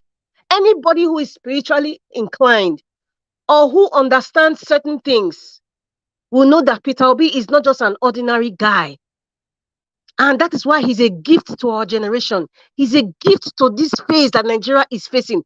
I'm very happy to be alive at this time in my generation. Not even my parents' generation failed us. That's the truth.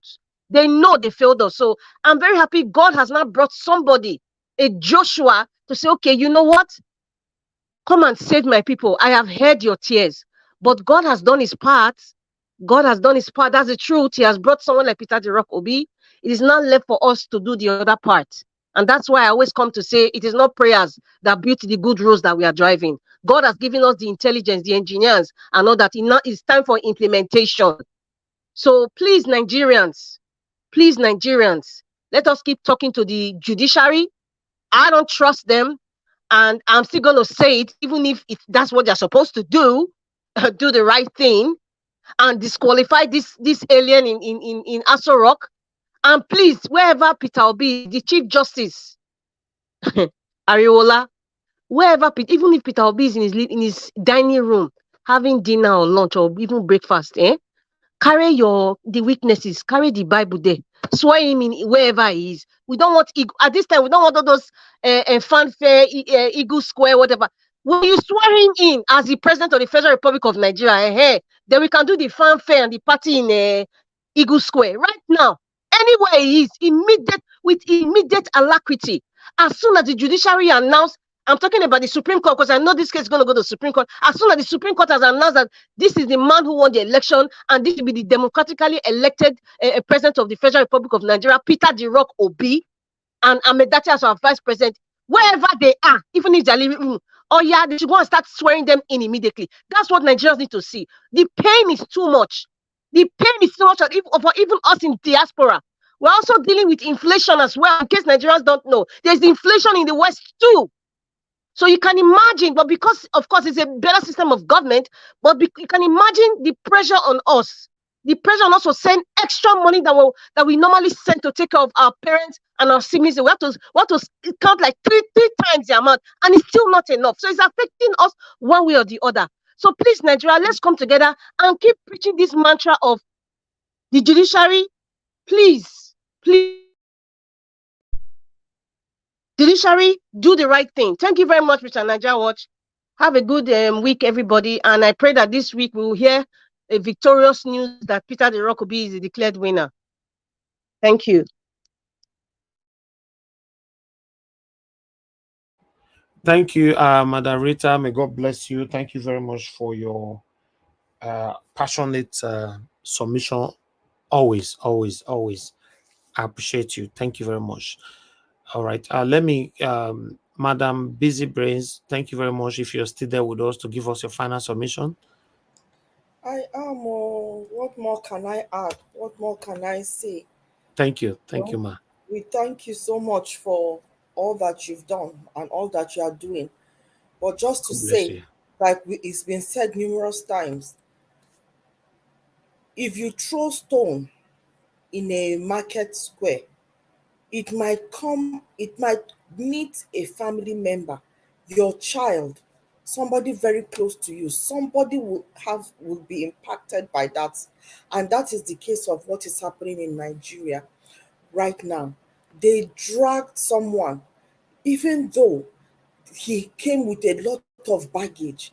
He was the least qualified in terms of character, capacity, and integrity. He was the least qualified, but they imposed him on us because he said Emilokon, because they said he is Muslim, because they said it is Southern tongue. They forgot that it does not matter where the person comes from or which God the person is serving. Like Peter Obi always says, they don't get it cheaper in the supermarket when they go to buy bread. When they go to the fuel pump, it is not any cheaper. We are all in this mess together. And what has happened right now with Northerners that have insisted that this team should be on the seat, the war is knocking on their background. Before it will get to the South, it will get to them first. It will hit them hard first.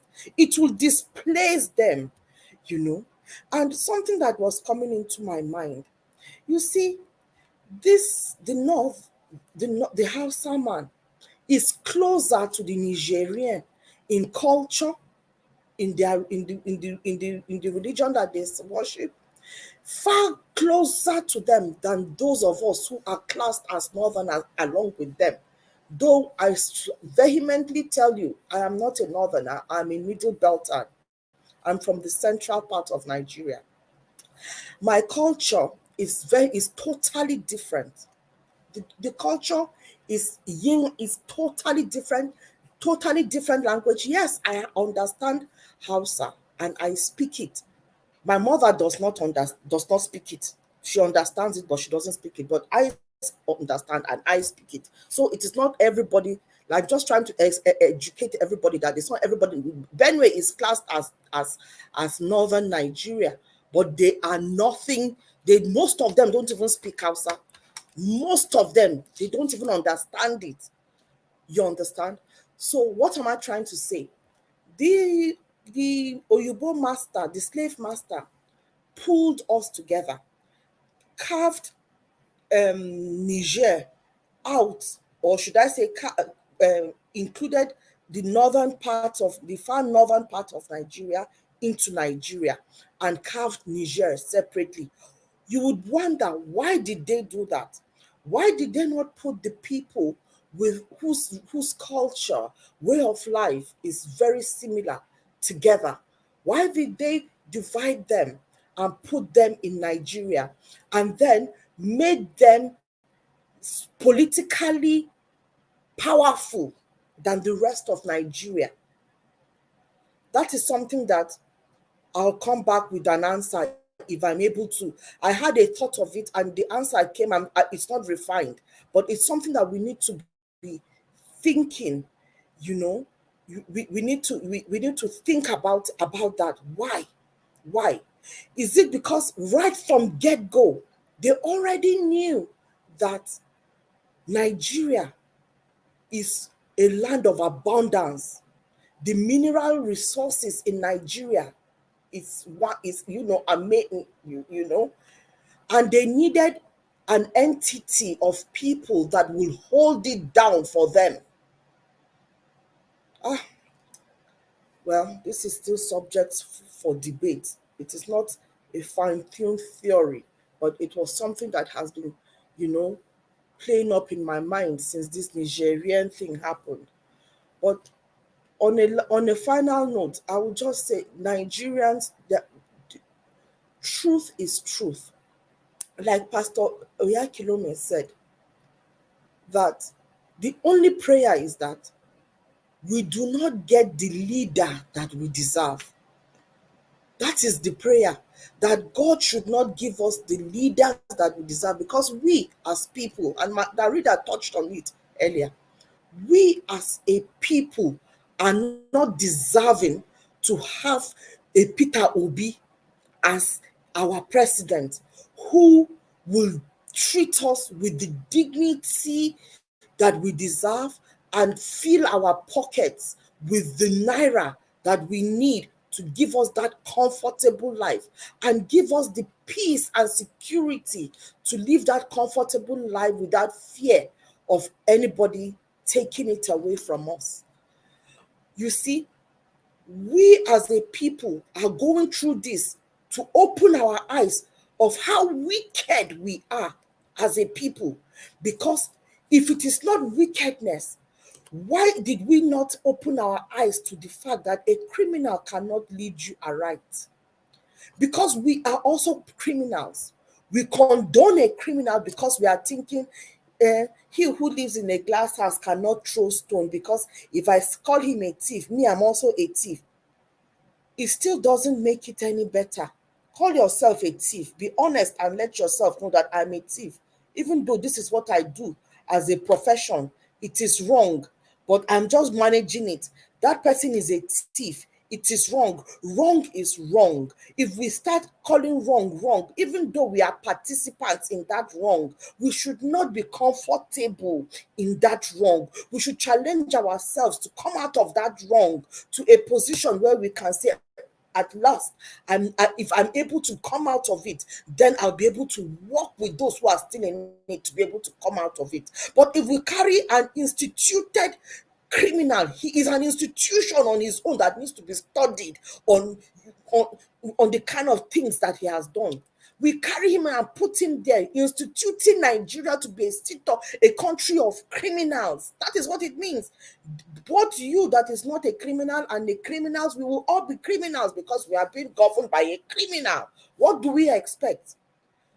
This is an opportunity for us. It has opened our eyes. I only know that we are going to come out of this, because it can just not be the events that has conspired to get us to where we are today. It is not by mistake.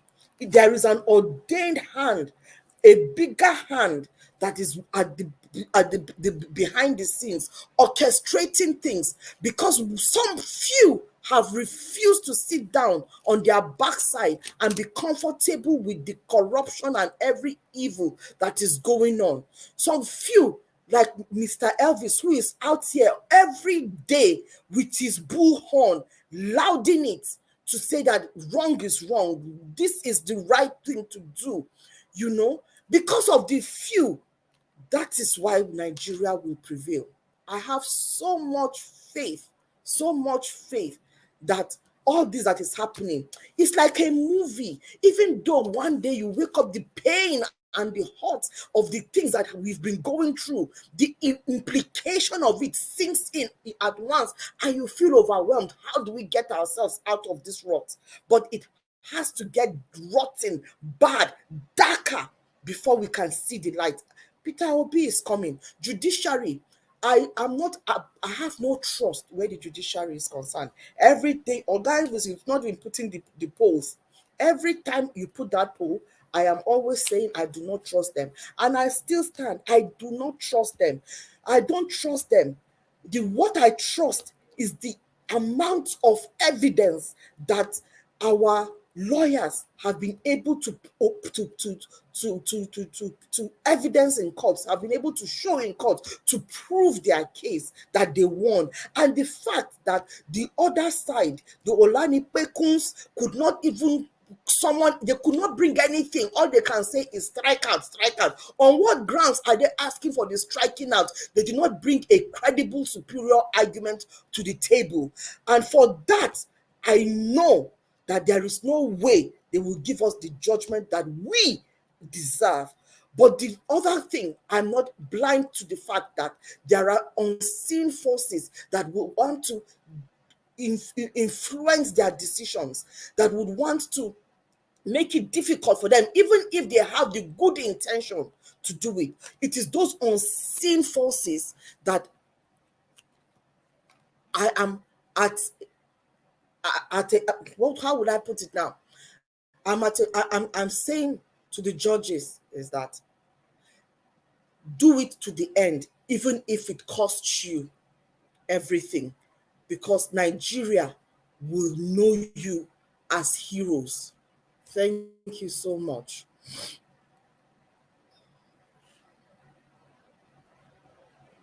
Okay, Thank you, Madam Busy Brace. Thank you very much. God bless you. You see, the opportunity why I give you today, Madam Busy Brace, not be every day, not be Christmas. So I thank you, Oga Elvis. I thank you. God bless you. Thank you. Chief, Emi no come today. I'm so slow in my submission, so it takes me a while to get my. Thank you so much. I know. I just wanted to give it out like that today. Thank you. God bless you, man. I appreciate you always. All right. Before Oga Phyllis, I can see you are with us, but I'll come back to you shortly. Let me quickly round up with no problem. Say me I come mark register. Me I even do work. Elvis, I don't know if you saw the link I put in the private comments. It's an interview that was done on this thing. Anyway. Yes, I saw it. But let me go through it. Oga Alex Edoson, are you there? Are you still there with us, sir?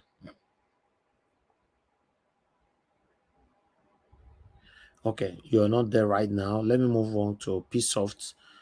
Oga Psoft. No, I'm here. Okay, you're with me. Okay, thank you very much, sir. Okay. Please give me your final submission. All right.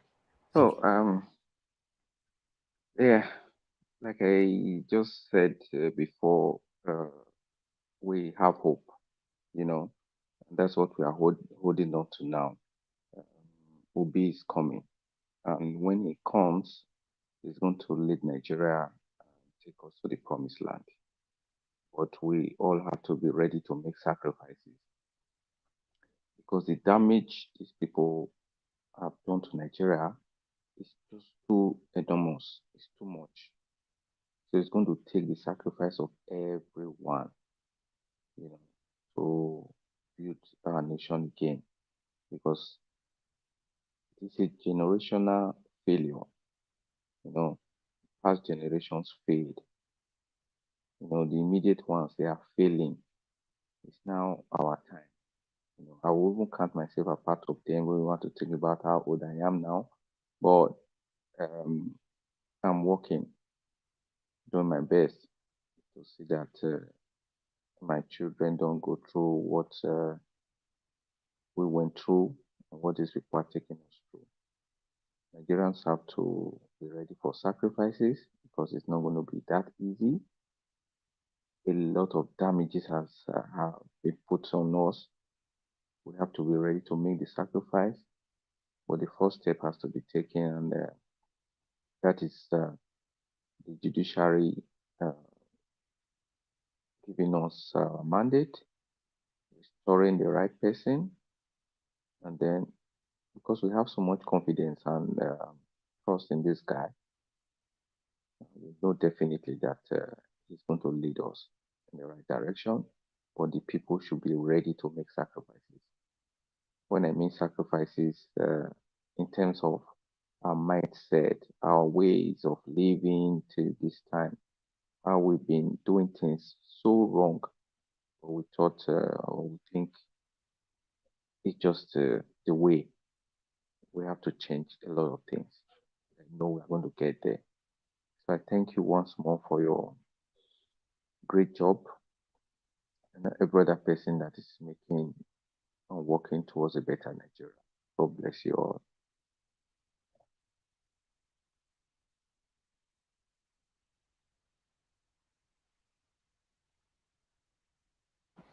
Oga Alex Edo son, my brother, I appreciate you. Thank you very much, and God bless you for your support. I appreciate you, my brother. Thank you.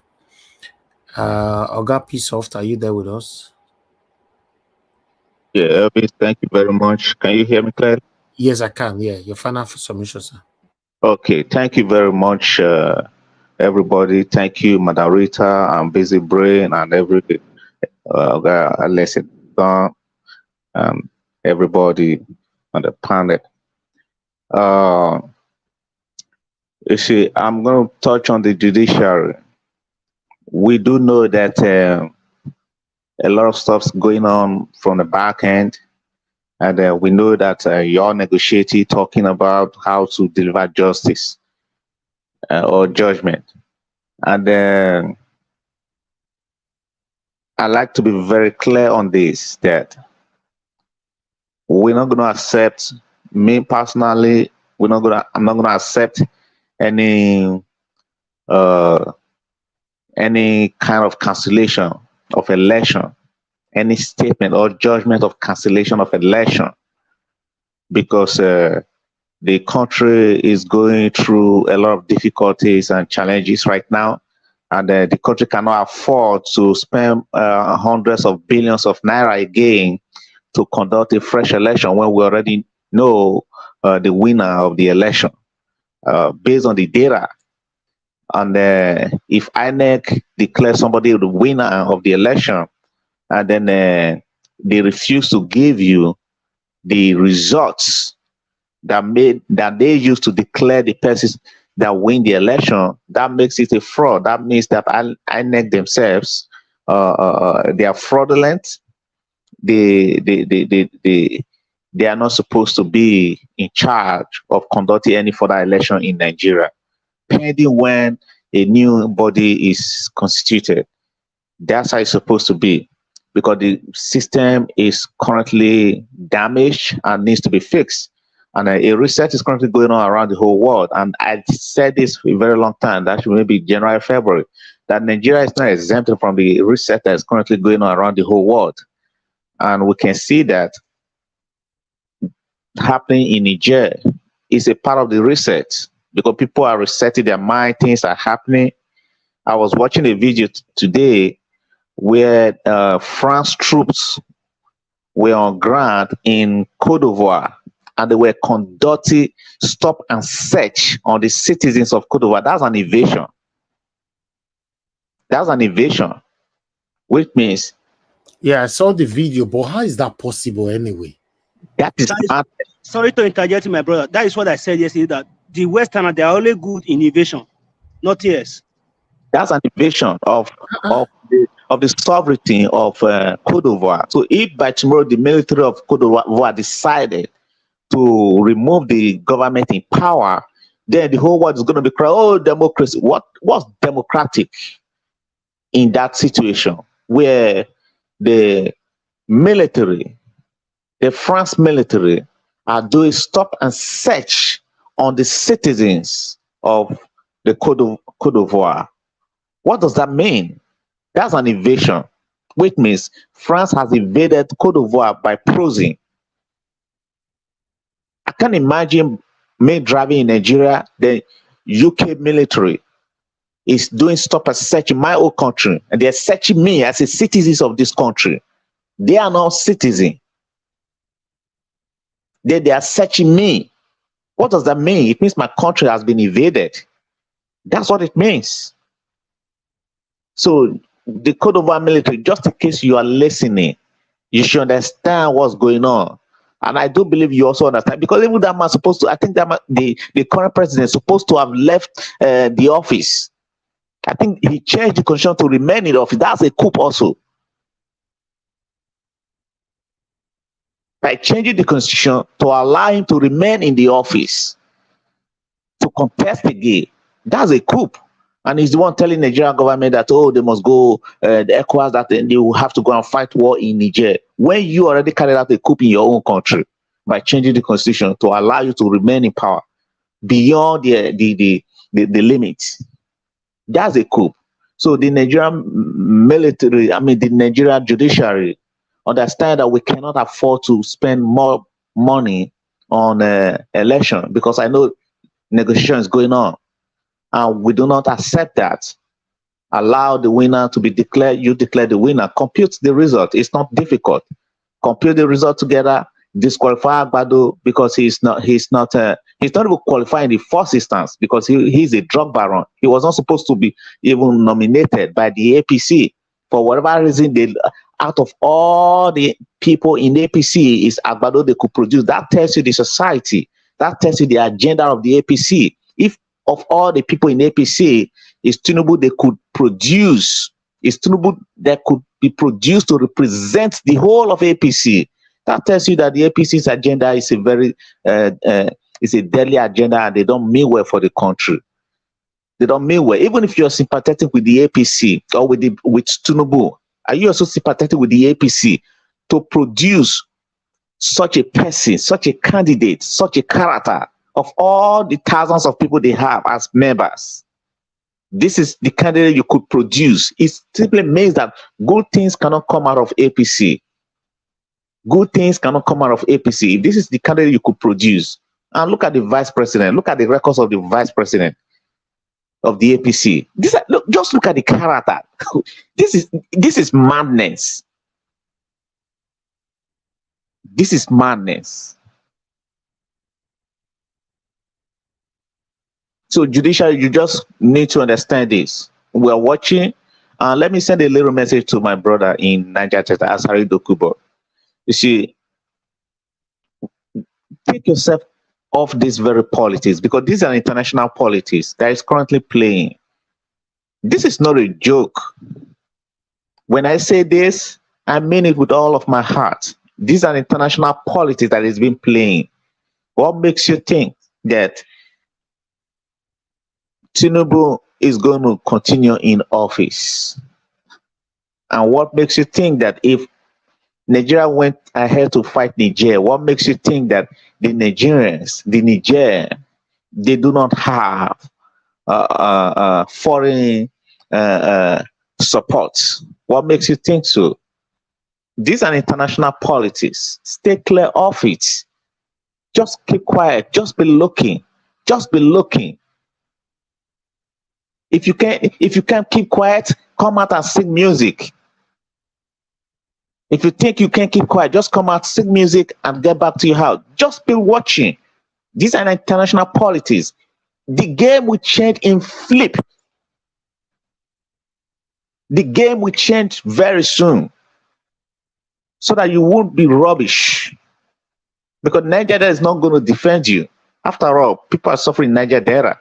So you can't sit in the comfort of your home with billions of course, we know you're rich, with billions of naira in your bank account spread across the country. Then you expect people who are trying to feed themselves to still support you. The same people you think they're going to support, they'll be the first to betray you. So stay clear of this politics. I repeat, stay clear of this politics. This is just because game is changing. Stay clear of it. God bless you, Mr. Elvis. God bless you, panelists. I appreciate you guys. I love you guys. Thank you very much, sir. Thank you. We appreciate you too. Thank you. Thank you very much, my people. I appreciate you all. I so fortunate, when I saw that video, even me myself, I was like, what is happening here? Yeah? What is happening here, Westerner? Doing stop and search.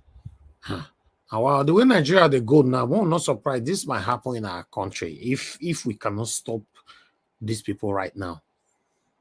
Thank you very much, everybody listening to me right there. Let me quickly move on now to the next person to give us the final submission, which is okay, Moses, Mr. Moses. Are you there with us?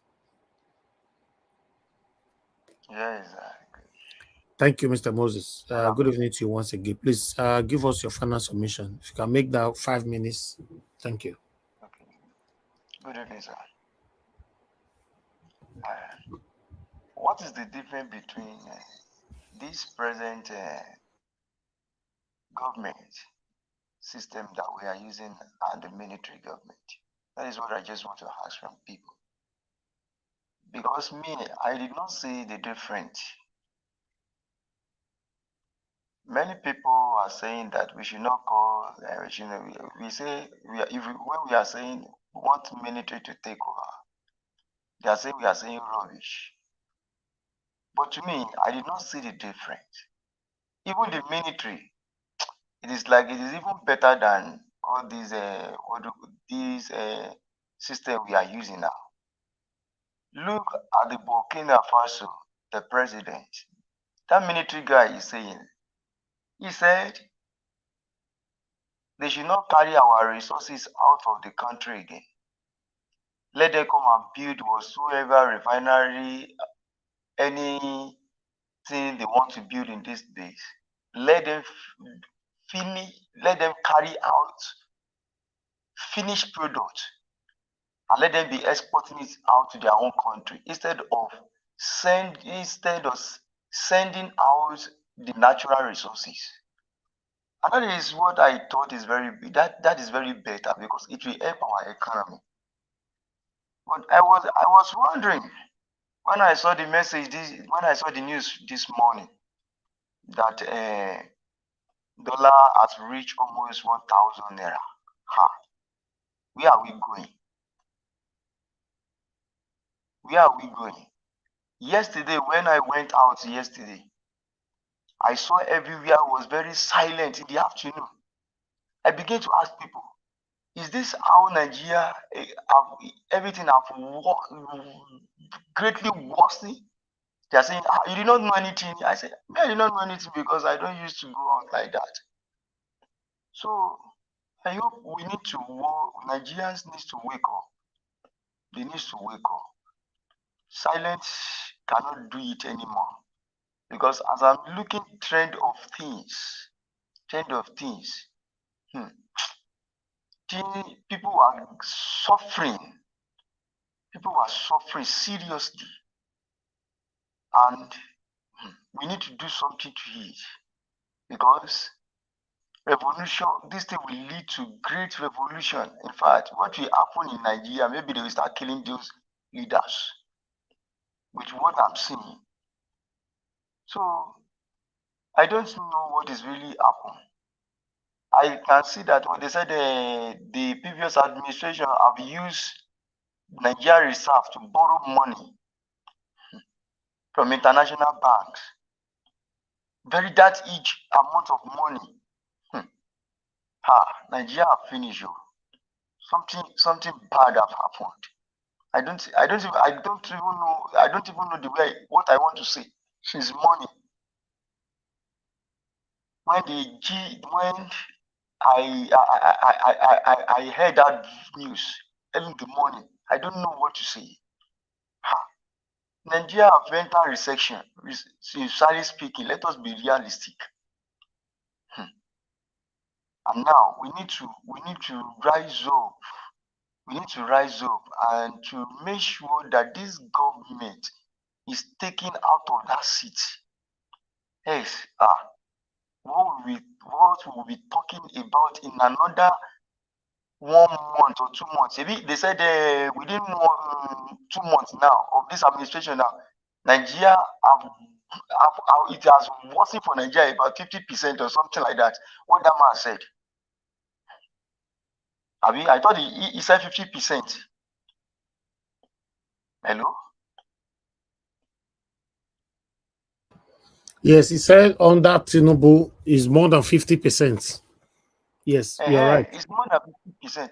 So now, Yes. if something go worse, more than 50% in this administration, what we are talking about 2 months now, what is going to happen? Just ordinary 2 months in office. Just ordinary 2 months in 1 office. year with So him. let us add another 2 months now. Then nobody is going to go out anymore. Everybody will, that is, Nigeria has finished finally. So people need to wake up. People, we need to wake up. We need to say the truth. We need to come out for the truth. I don't know what our religion leaders of today were doing. Many people are just keeping silent. They are telling people, "Don't worry, God we bless you. God we do," until things are now getting worse and worse and worse and worse. By this time now, all religion leaders, all the leaders, all the pastors, they need to stand up. They need to stand up because with the trend of things now, with this news, I told people last month, I said, when this administration comes in, I said, he go and allow he allow naira purchase. If you want to do any international what do you call it, with MasterCard, he increased it to 2,000. Is it not $2,000 limit per day? I said it is too much. It is too much. That will definitely affect our economy. It will affect our economy. And again, all this what do you call it? All the banks are making a lot of money. They will collect dollar from us, and at the end of the day, do you know what is going to happen? They are going to sell it to that black market, to a parallel market. And at the end of the day, they ask you to go to the black market to go and buy dollar. You bring it to the bank.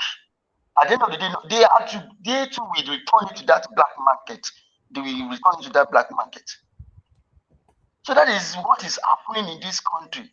Government need to fix a lot of things. They said they want to go and fight Niger. Things that did not concern us. So all these things is happening in our own country. You say you want to go and fight Niger. So we need to, well, anyway, it is people that really cause it, because when God spoke the other time, people will know. I know that Nigerians will not do this mistake again. If things did not,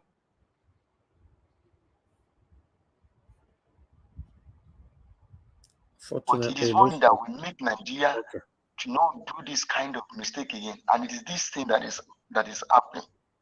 Because that previous administration, that Buhari administration, they have stolen 80% of Nigeria money. People did not know.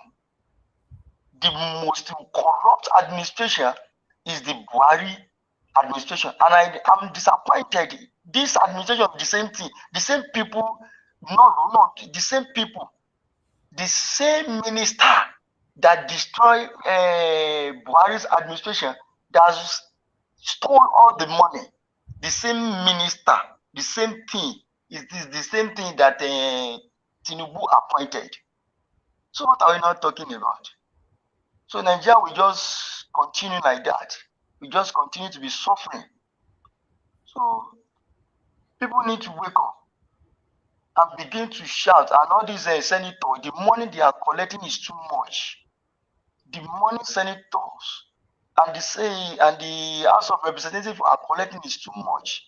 They need to cut all those things down. They need to cut it down. Yes, Nigeria will continue like this. And in fact, in the next 2 or 3 months, we just enter recession totally and forget about Nigeria.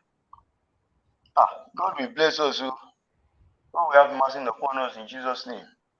Amen. Thank you. Thank you very much, Mr. Moses. Thank you for your wonderful submission. It's good to have you with us today. Appreciate you all. I would like to quickly appreciate Ahmed Bright. Thank you very much, madam, for your super chats. It's good to have you here. Thank you for joining us once again. God bless every one of you, my people. We have come to the end of this broadcast. It's been a long day for me. I'm looking forward to when I'll have my evening outing for myself. Yes, judiciary do the right thing so that everybody can have rest of mind and have peace. In fact, many of our diasporans in abroad, they cannot move back home. You know, a lot of them, they already made the money. They want to move back home. They want to come back home and live their life. Home is home, regardless of what. Home is home. I love my country. I want Nigeria. I'm not part of people that want Nigeria to scatter or to be divided and all that. I just love Nigeria. If you are dividing anything, leave me for inside Nigeria. Me, I love Nigeria. I just want Nigeria to work. That's my stand. I want Nigeria to work. I want a better government where I will be proud to be a Nigerian. I can present or sample my Nigerian passport anywhere, you know. When you say person they travel, you hold another person passport, you'll be proud. When you reach your own, you they hide them. It's ridiculous. So we cannot continue like this. Yes, we can't continue like this, my people. So let's stand for what is right. Let's continue to stand for what is right. Thank you very much, my people. I appreciate you all. But before I go, let me come back to the lights. Remember, we still have over 700 people watching us. The lights is currently on 769. Let's take that to 800. Now, 800 I asked earlier on. If you complete the 800, that's fine. If you not complete, in fact, me, I'm not go anywhere. Press on that like button to make it complete 800. If you don't want my tulobo, if you don't want my tulobo, just press on the like button. Somebody don't press on that person will press on now. You don't want my tulobo at all. You know, see, many people don't want my tulobo that don't press. You see, that's my wonderful family. God bless you all. We currently have 772. Yes, it's already increasing. And God will bless you now. Let's make it 800 before we go. 773 now. It's not much. I think what we needed now is just 26, right? Yes, 26. 25. We need 25. 25 to go. Let me count it like that. I think that will be much better. Yeah, 24 to go. 24 likes to go. 23 likes to go. 23. 22 to go. 22 to go. Like. Press on the like button. Press. 21 to go. 21 to go. 21, 21, 21, 21, 21. 20 to go. 20 to go. 20 to go. Press on the like, my brothers and sisters. If you can hear my voice, do that for me. I beg you. Okay, 781. 19 to go. 19 to go. Let's climb. Let's climb. You go complete the 800, whether enemy like them or not. You go complete. No more, no worry. My people there, they'll press them. Now, only time it will take, but me a day, I'll wait. 781, we're still there. 19 to go. 18 to go. 782 now. Press on the like button, my people. 18, 18, 18, 17 to go. 17 to go. 783 now. Press on the like button. Press on the like button. I know I'll be singer for singer. If I sing, nobody go buy the music because I don't get good voice when it comes to music. Press the like now, my people. Press the thumbs up, the like button, the thumbs up. Thank you. That God will bless you now, my people. Let's move on now. Where are the people? Only 16. Are you telling me the remaining 16 people are sleeping, or everybody that is right here right now have hit on the like? No, there's still some people amongst these 600 or something people that is still watching. We never press like. So just they press them now. They press them now. Just 12 to go. 12. 12, you see. Very close. just 12. Oga, madam, you with this side duvet, come out. Go press our like first before you sleep. Oh. Go and press it. Go and press it before you sleep. We have 10 to go. We have 8 to go. Wow, you see? Even some people will be not relaxed, they don't sleep. Oga, I beg, leave your wife, may go press my like first, I beg. Madam, leave Oga, may go press like first. May they press the like before we go. Eh? This is some people, they look me now. Eh? Just press some. 9 to go, just 9. Just 9. It is easy to Modia's Academy is easy. It be easy. I don't know why they be like this. I don't say it's easy to press, but some people I don't understand. You know, we are still waiting. 9 to go. It must complete. If you not complete midday here, I day yet tomorrow morning. That 9 must complete. It go complete. It's 9. He remain 8. Say, madam, don't leave Ogame, go press her down. So now the other way around.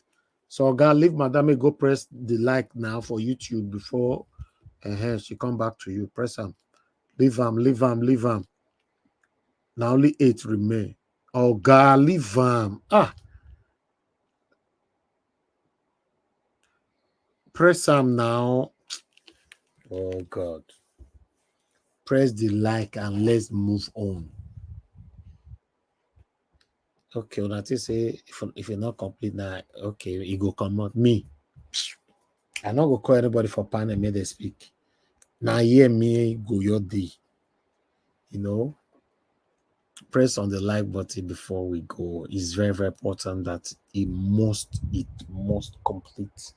Who they call this time? I know they pick call again, not verse, I beg call tomorrow. Just call tomorrow, God, madam, whoever that is calling. Yeah, 6 to go, just 6. 6 likes, just 6 likes. 6. If you know say you love me, press on that 6. Now 5 remain. If you love me, press that 5. Make I for go sleep. If you love me, or not be Ghana Jawas, God go bless you. If you know so you really love me, press that like that, make it complete. Make me goes relax.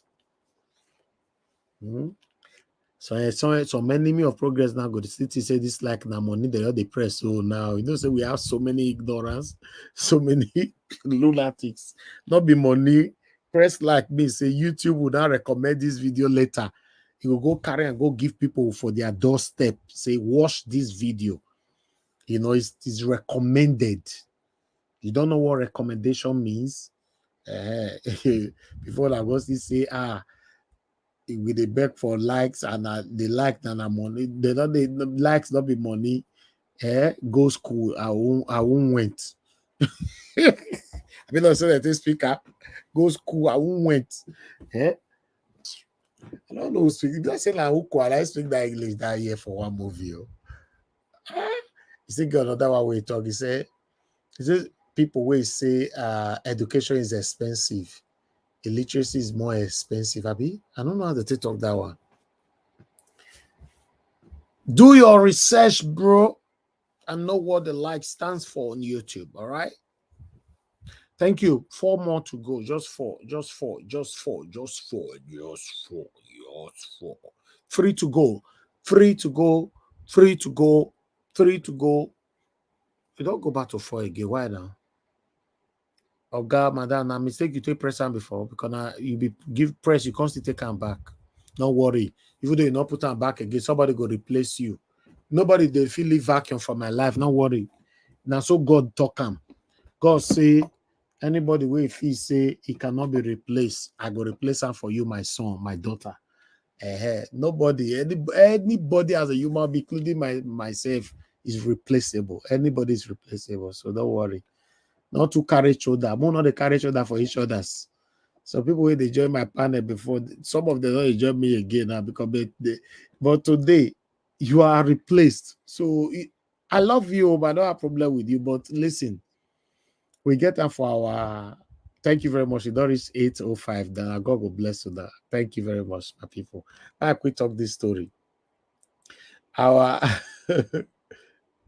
You know, our tradition get one music where they play. I don't get that music for here for play am. You say Ogboga no moba. Kai, please I get that music that year. Oh, I don't know as how to find that. I think say I be get am. I for plan.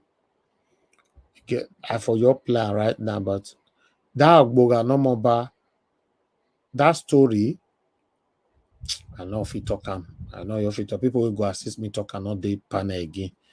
You know, if maybe Alex day here that is good at that. If Mother Patricia was here or yeah, and all that, therefore help me. Mother Rita as well, yeah. But he get with him me. He mean say you can't get one man. If I'm not talking well, make una not verse. You can't get one man for Benin Kingdom. Because I'm not vessel if I'm not talking well. That man might be Ogboga Nomoba. And I don't know what Ogboga Nomoba me for Benin for English, but it be like say na band they play. Na the drum, they play, yes, drum. So because say now only in the fit play that drum, right? That's why sabi speak Benin. If you call in I help us talk this thing, I go pick your call. No worry, I be say I not pick her again. Or I go talk am I take see am. I take know am. I know say they tell me this story that year. Because say now only in they play drum for the whole kingdom. It can't they form say without him, nobody will fit do anything. He can't go pretend say indoor die. He can't go pretend say indoor die. He can't send people make they go tell our king say indoor die. So as when he pretend say indoor die, so our king don't go bring another person, may come play the drum. For where this man so Ogboga no Mombana, for where he dey so they pretend saying don't die. He can't hear say person they play the exact drum I think they play on that year. Okay, somebody is calling. Hey, now Mr. Chris the call. So, Mr. Chris, thank you very much, sir. Good evening to you. I guess you called to rescue me. Oh. Yeah, but you know they talk the story, they go now. You're on the right track. Yeah. But the way they pronounce it, laugh actually. No, because I remember I said they teach me that story that year, but I don't know how I want to put them. But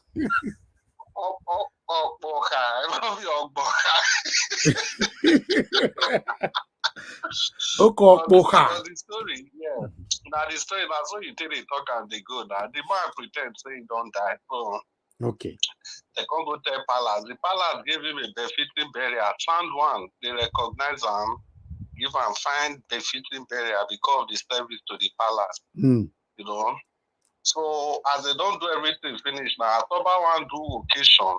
The small boy where they sit down near that guy, if they play that band and the flute, this flute where they play. So the small boy where they sit down near him, he don't know say that small boy they watch him. Yeah. So October one do this one ceremony now. So they come say, who go play this flute? This guy don't already go. That is small boy come saying go try. They can't give her the flute and the band. As the guy begin to play, everybody's surprised. He can't even play past the main person. So where that one come here, where he hide put. Now he come say, who they play this flute? So where he can play past me? Guy come out, can't go Palace. Palace, you know, this is abomination. They say you don't die, you don't die. You don't the die. living and the dead cannot, they cannot cohabit together. Just so continue. You have to go back to the land of the dead. You have to go back to the land of the dead. I beg, Mr. Chris, I bet tell the world waiting that in me for life. Because that's what I was trying to say. Yes. You see, two very important lessons there. I think the first one be say the person will even replace that guy. So funny enough, I even small boy will sit down and look him. So if you feel say you too big, the person will go replace you go be ants. That's way they do when you say you too big. Now one small picking, I go replace you. And that small pikin will replace that guy. So now only sit down, they look the guy, not be saying a boy, not be saying the guy they teach and work. But as the guy they play that flute and that band, everybody they enjoy them. So that small pikin go they watch him. You can imagine somebody from because of pride, from glory, from glory, before come grasp. And when somebody want to replace an a small pikin, now replace him. And you will see the other judgment with the Oba give. Oba tell us that the living and the dead cannot coexist. So go back to the land of the dead. That is very crucial. It's a crucial judgment. Because it means, say, wait till you feel, say, now only you want go feed one. Don't be surprised. There are thousands and thousands of people that can do it. And apart from that, if you too carry yourself above other people, it means you cannot live amongst those people. So you have to go back to where you feel, say you feel exist on your own. And the guy left and he became lonely by himself. So that's just the moral of the story. So anything where we did do, let's thank God that he has given us the opportunity to be able to function in that role. So we say now we be the best. No be saying that we do and pass. There are many people who don't do what we they do. They don't do and pass us, but they don't recognize them. For the fact, say your own, everybody can't know you, don't think you are the best, at the grace of God. And at the time you can't put pride, join them. The first thing you get as you are not to be Benin culture. The story is a different culture, even for Jewish culture. Remember King Nebuchadnezzar, the same thing still happened. God turned him to animal. For sure and go inside bush because of pride. So pride and spirit, even the wahala where everybody did for this one, I see the same pride. Now pursue Lucifer come out from heaven, come turn to devil where we get. So pride is nothing. And you still see the way God still judge Lucifer, he still pursue and come out from heaven. So if you too get pride, chase you away from where everybody's supposed to be. Yes. You're going to live on your own. So that's exactly God the story you. that was told in the Bible. 4,000 years ago, the same story in Benin ancestral kingdom, the same thing. If you are too proud, if you can't live amongst people, you have to go to your own kingdom. So now, so my brother, thank you for the opportunity to explain and for picking the call. Thank you. Thank you, sir. May God bless you for coming for my rescue. Thank you, sir. Thank you. Amen, sir. Thank you. I know, because I know saying that if my people did screen with me, therefore help me with what they try to talk just now. Yes, that is it. Because that is just the fact, my people, in life, they could not believe, say, in everything, listen, I don't know how to put it on. Let's just be there for each other. It's very, very important than thinking that, yes, you own the world. Nobody owns the world. If you are not here, somebody will still be here with us. If you are alive, if you are alive, I've said it before, try and use the opportunity you have in life to do the right thing. I'll say that again. If you are alive today, use the opportunity you have, your breath, everything, to do the right thing. Many people did cemetery today. They went with very, very good talent. A lot of information that they refused to share when they were alive. They died with it. And you get them. Many of you, they listen to me right now, many of you are better. God don't bless you now. Money is not everything. You have so many things in your head that you need to share to turn lives around. But sometimes, based on selfishness, we don't want to do it. We don't want to do it. God forbid, say you fall tomorrow, you know, day life again. Then everything will just be buried like that. No, it's not nice. Let's stand for what is right and do what is right. Now, here we'll draw the curtain, and God will bless you, my people. Thank you very much. I would like to, Tony Africa, I can see right there. I'm a bright. I'd like to appreciate you once again. Thank you very much for the super chat. Amaka Fojabi, busy, Mother Busy Brains. Thank you very much for the super chat. May God bless you all. Thank you. And Mr. Joseph Oji, thank you very much for the super chat. Alex Sarodion, thank you for the super chat. Pretty EJ, thank you for the super chat. May God bless you all. Those of you on the on the comment section, mother of all mommy diaspora. Thank you very much, mommy. I appreciate you always. Madam Patricia Tagojomi. Although we didn't hear from you today, but thank you for what you're doing for us. Always, always, I appreciate you. Thank you, Madam Martina Obasu TV, Madam Irene's Finance. Thank you very much. Kashi, you were around today. Thank you very much. It was good to hear from you. Thank you very much, my people. Stella Masevedo, thank you very much. God bless you all, my people. Biajulu, I can see you. Peggy Modi, thank you. Justina Agoneye, thank you very much. Former, thank you very much. God bless you all, my people. EJ Dima, I can see you. Modias Academy, thank you, my wonderful people. God will bless you. Now we have come to the end of this broadcast. Prince Matt's Clinic, thank you very much. Thank you, my good people. And God will bless you now. Thank you very much. Now here now we'll draw the curtain. Mercy Foster, thank you very much. God bless you all. And those of you that came to the panel today, Madam Embrace, Omoye's Corner, we could not hear from you as well. You and Kashi, we couldn't hear from both of you. Other person as well, I guess. But thank you very much. I appreciate you all. I understand that it is. And God bless all of you for me. I appreciate you, Madam Rita. Thank you very much for staying with us to the end. Madam Busy Brace and many, many more. Peace Soft, thank you very much. God Felix, at least you should get come today. And God will bless you, my brother. Thank you. And Moses, all the way from Nigeria, thank you very much. I appreciate you. Appreciate your submission today as well. And many others that join us today. Now God will bless all of you now. Thank you, my people. Now, yeah, we will try more draw the curtain. It's been a long day.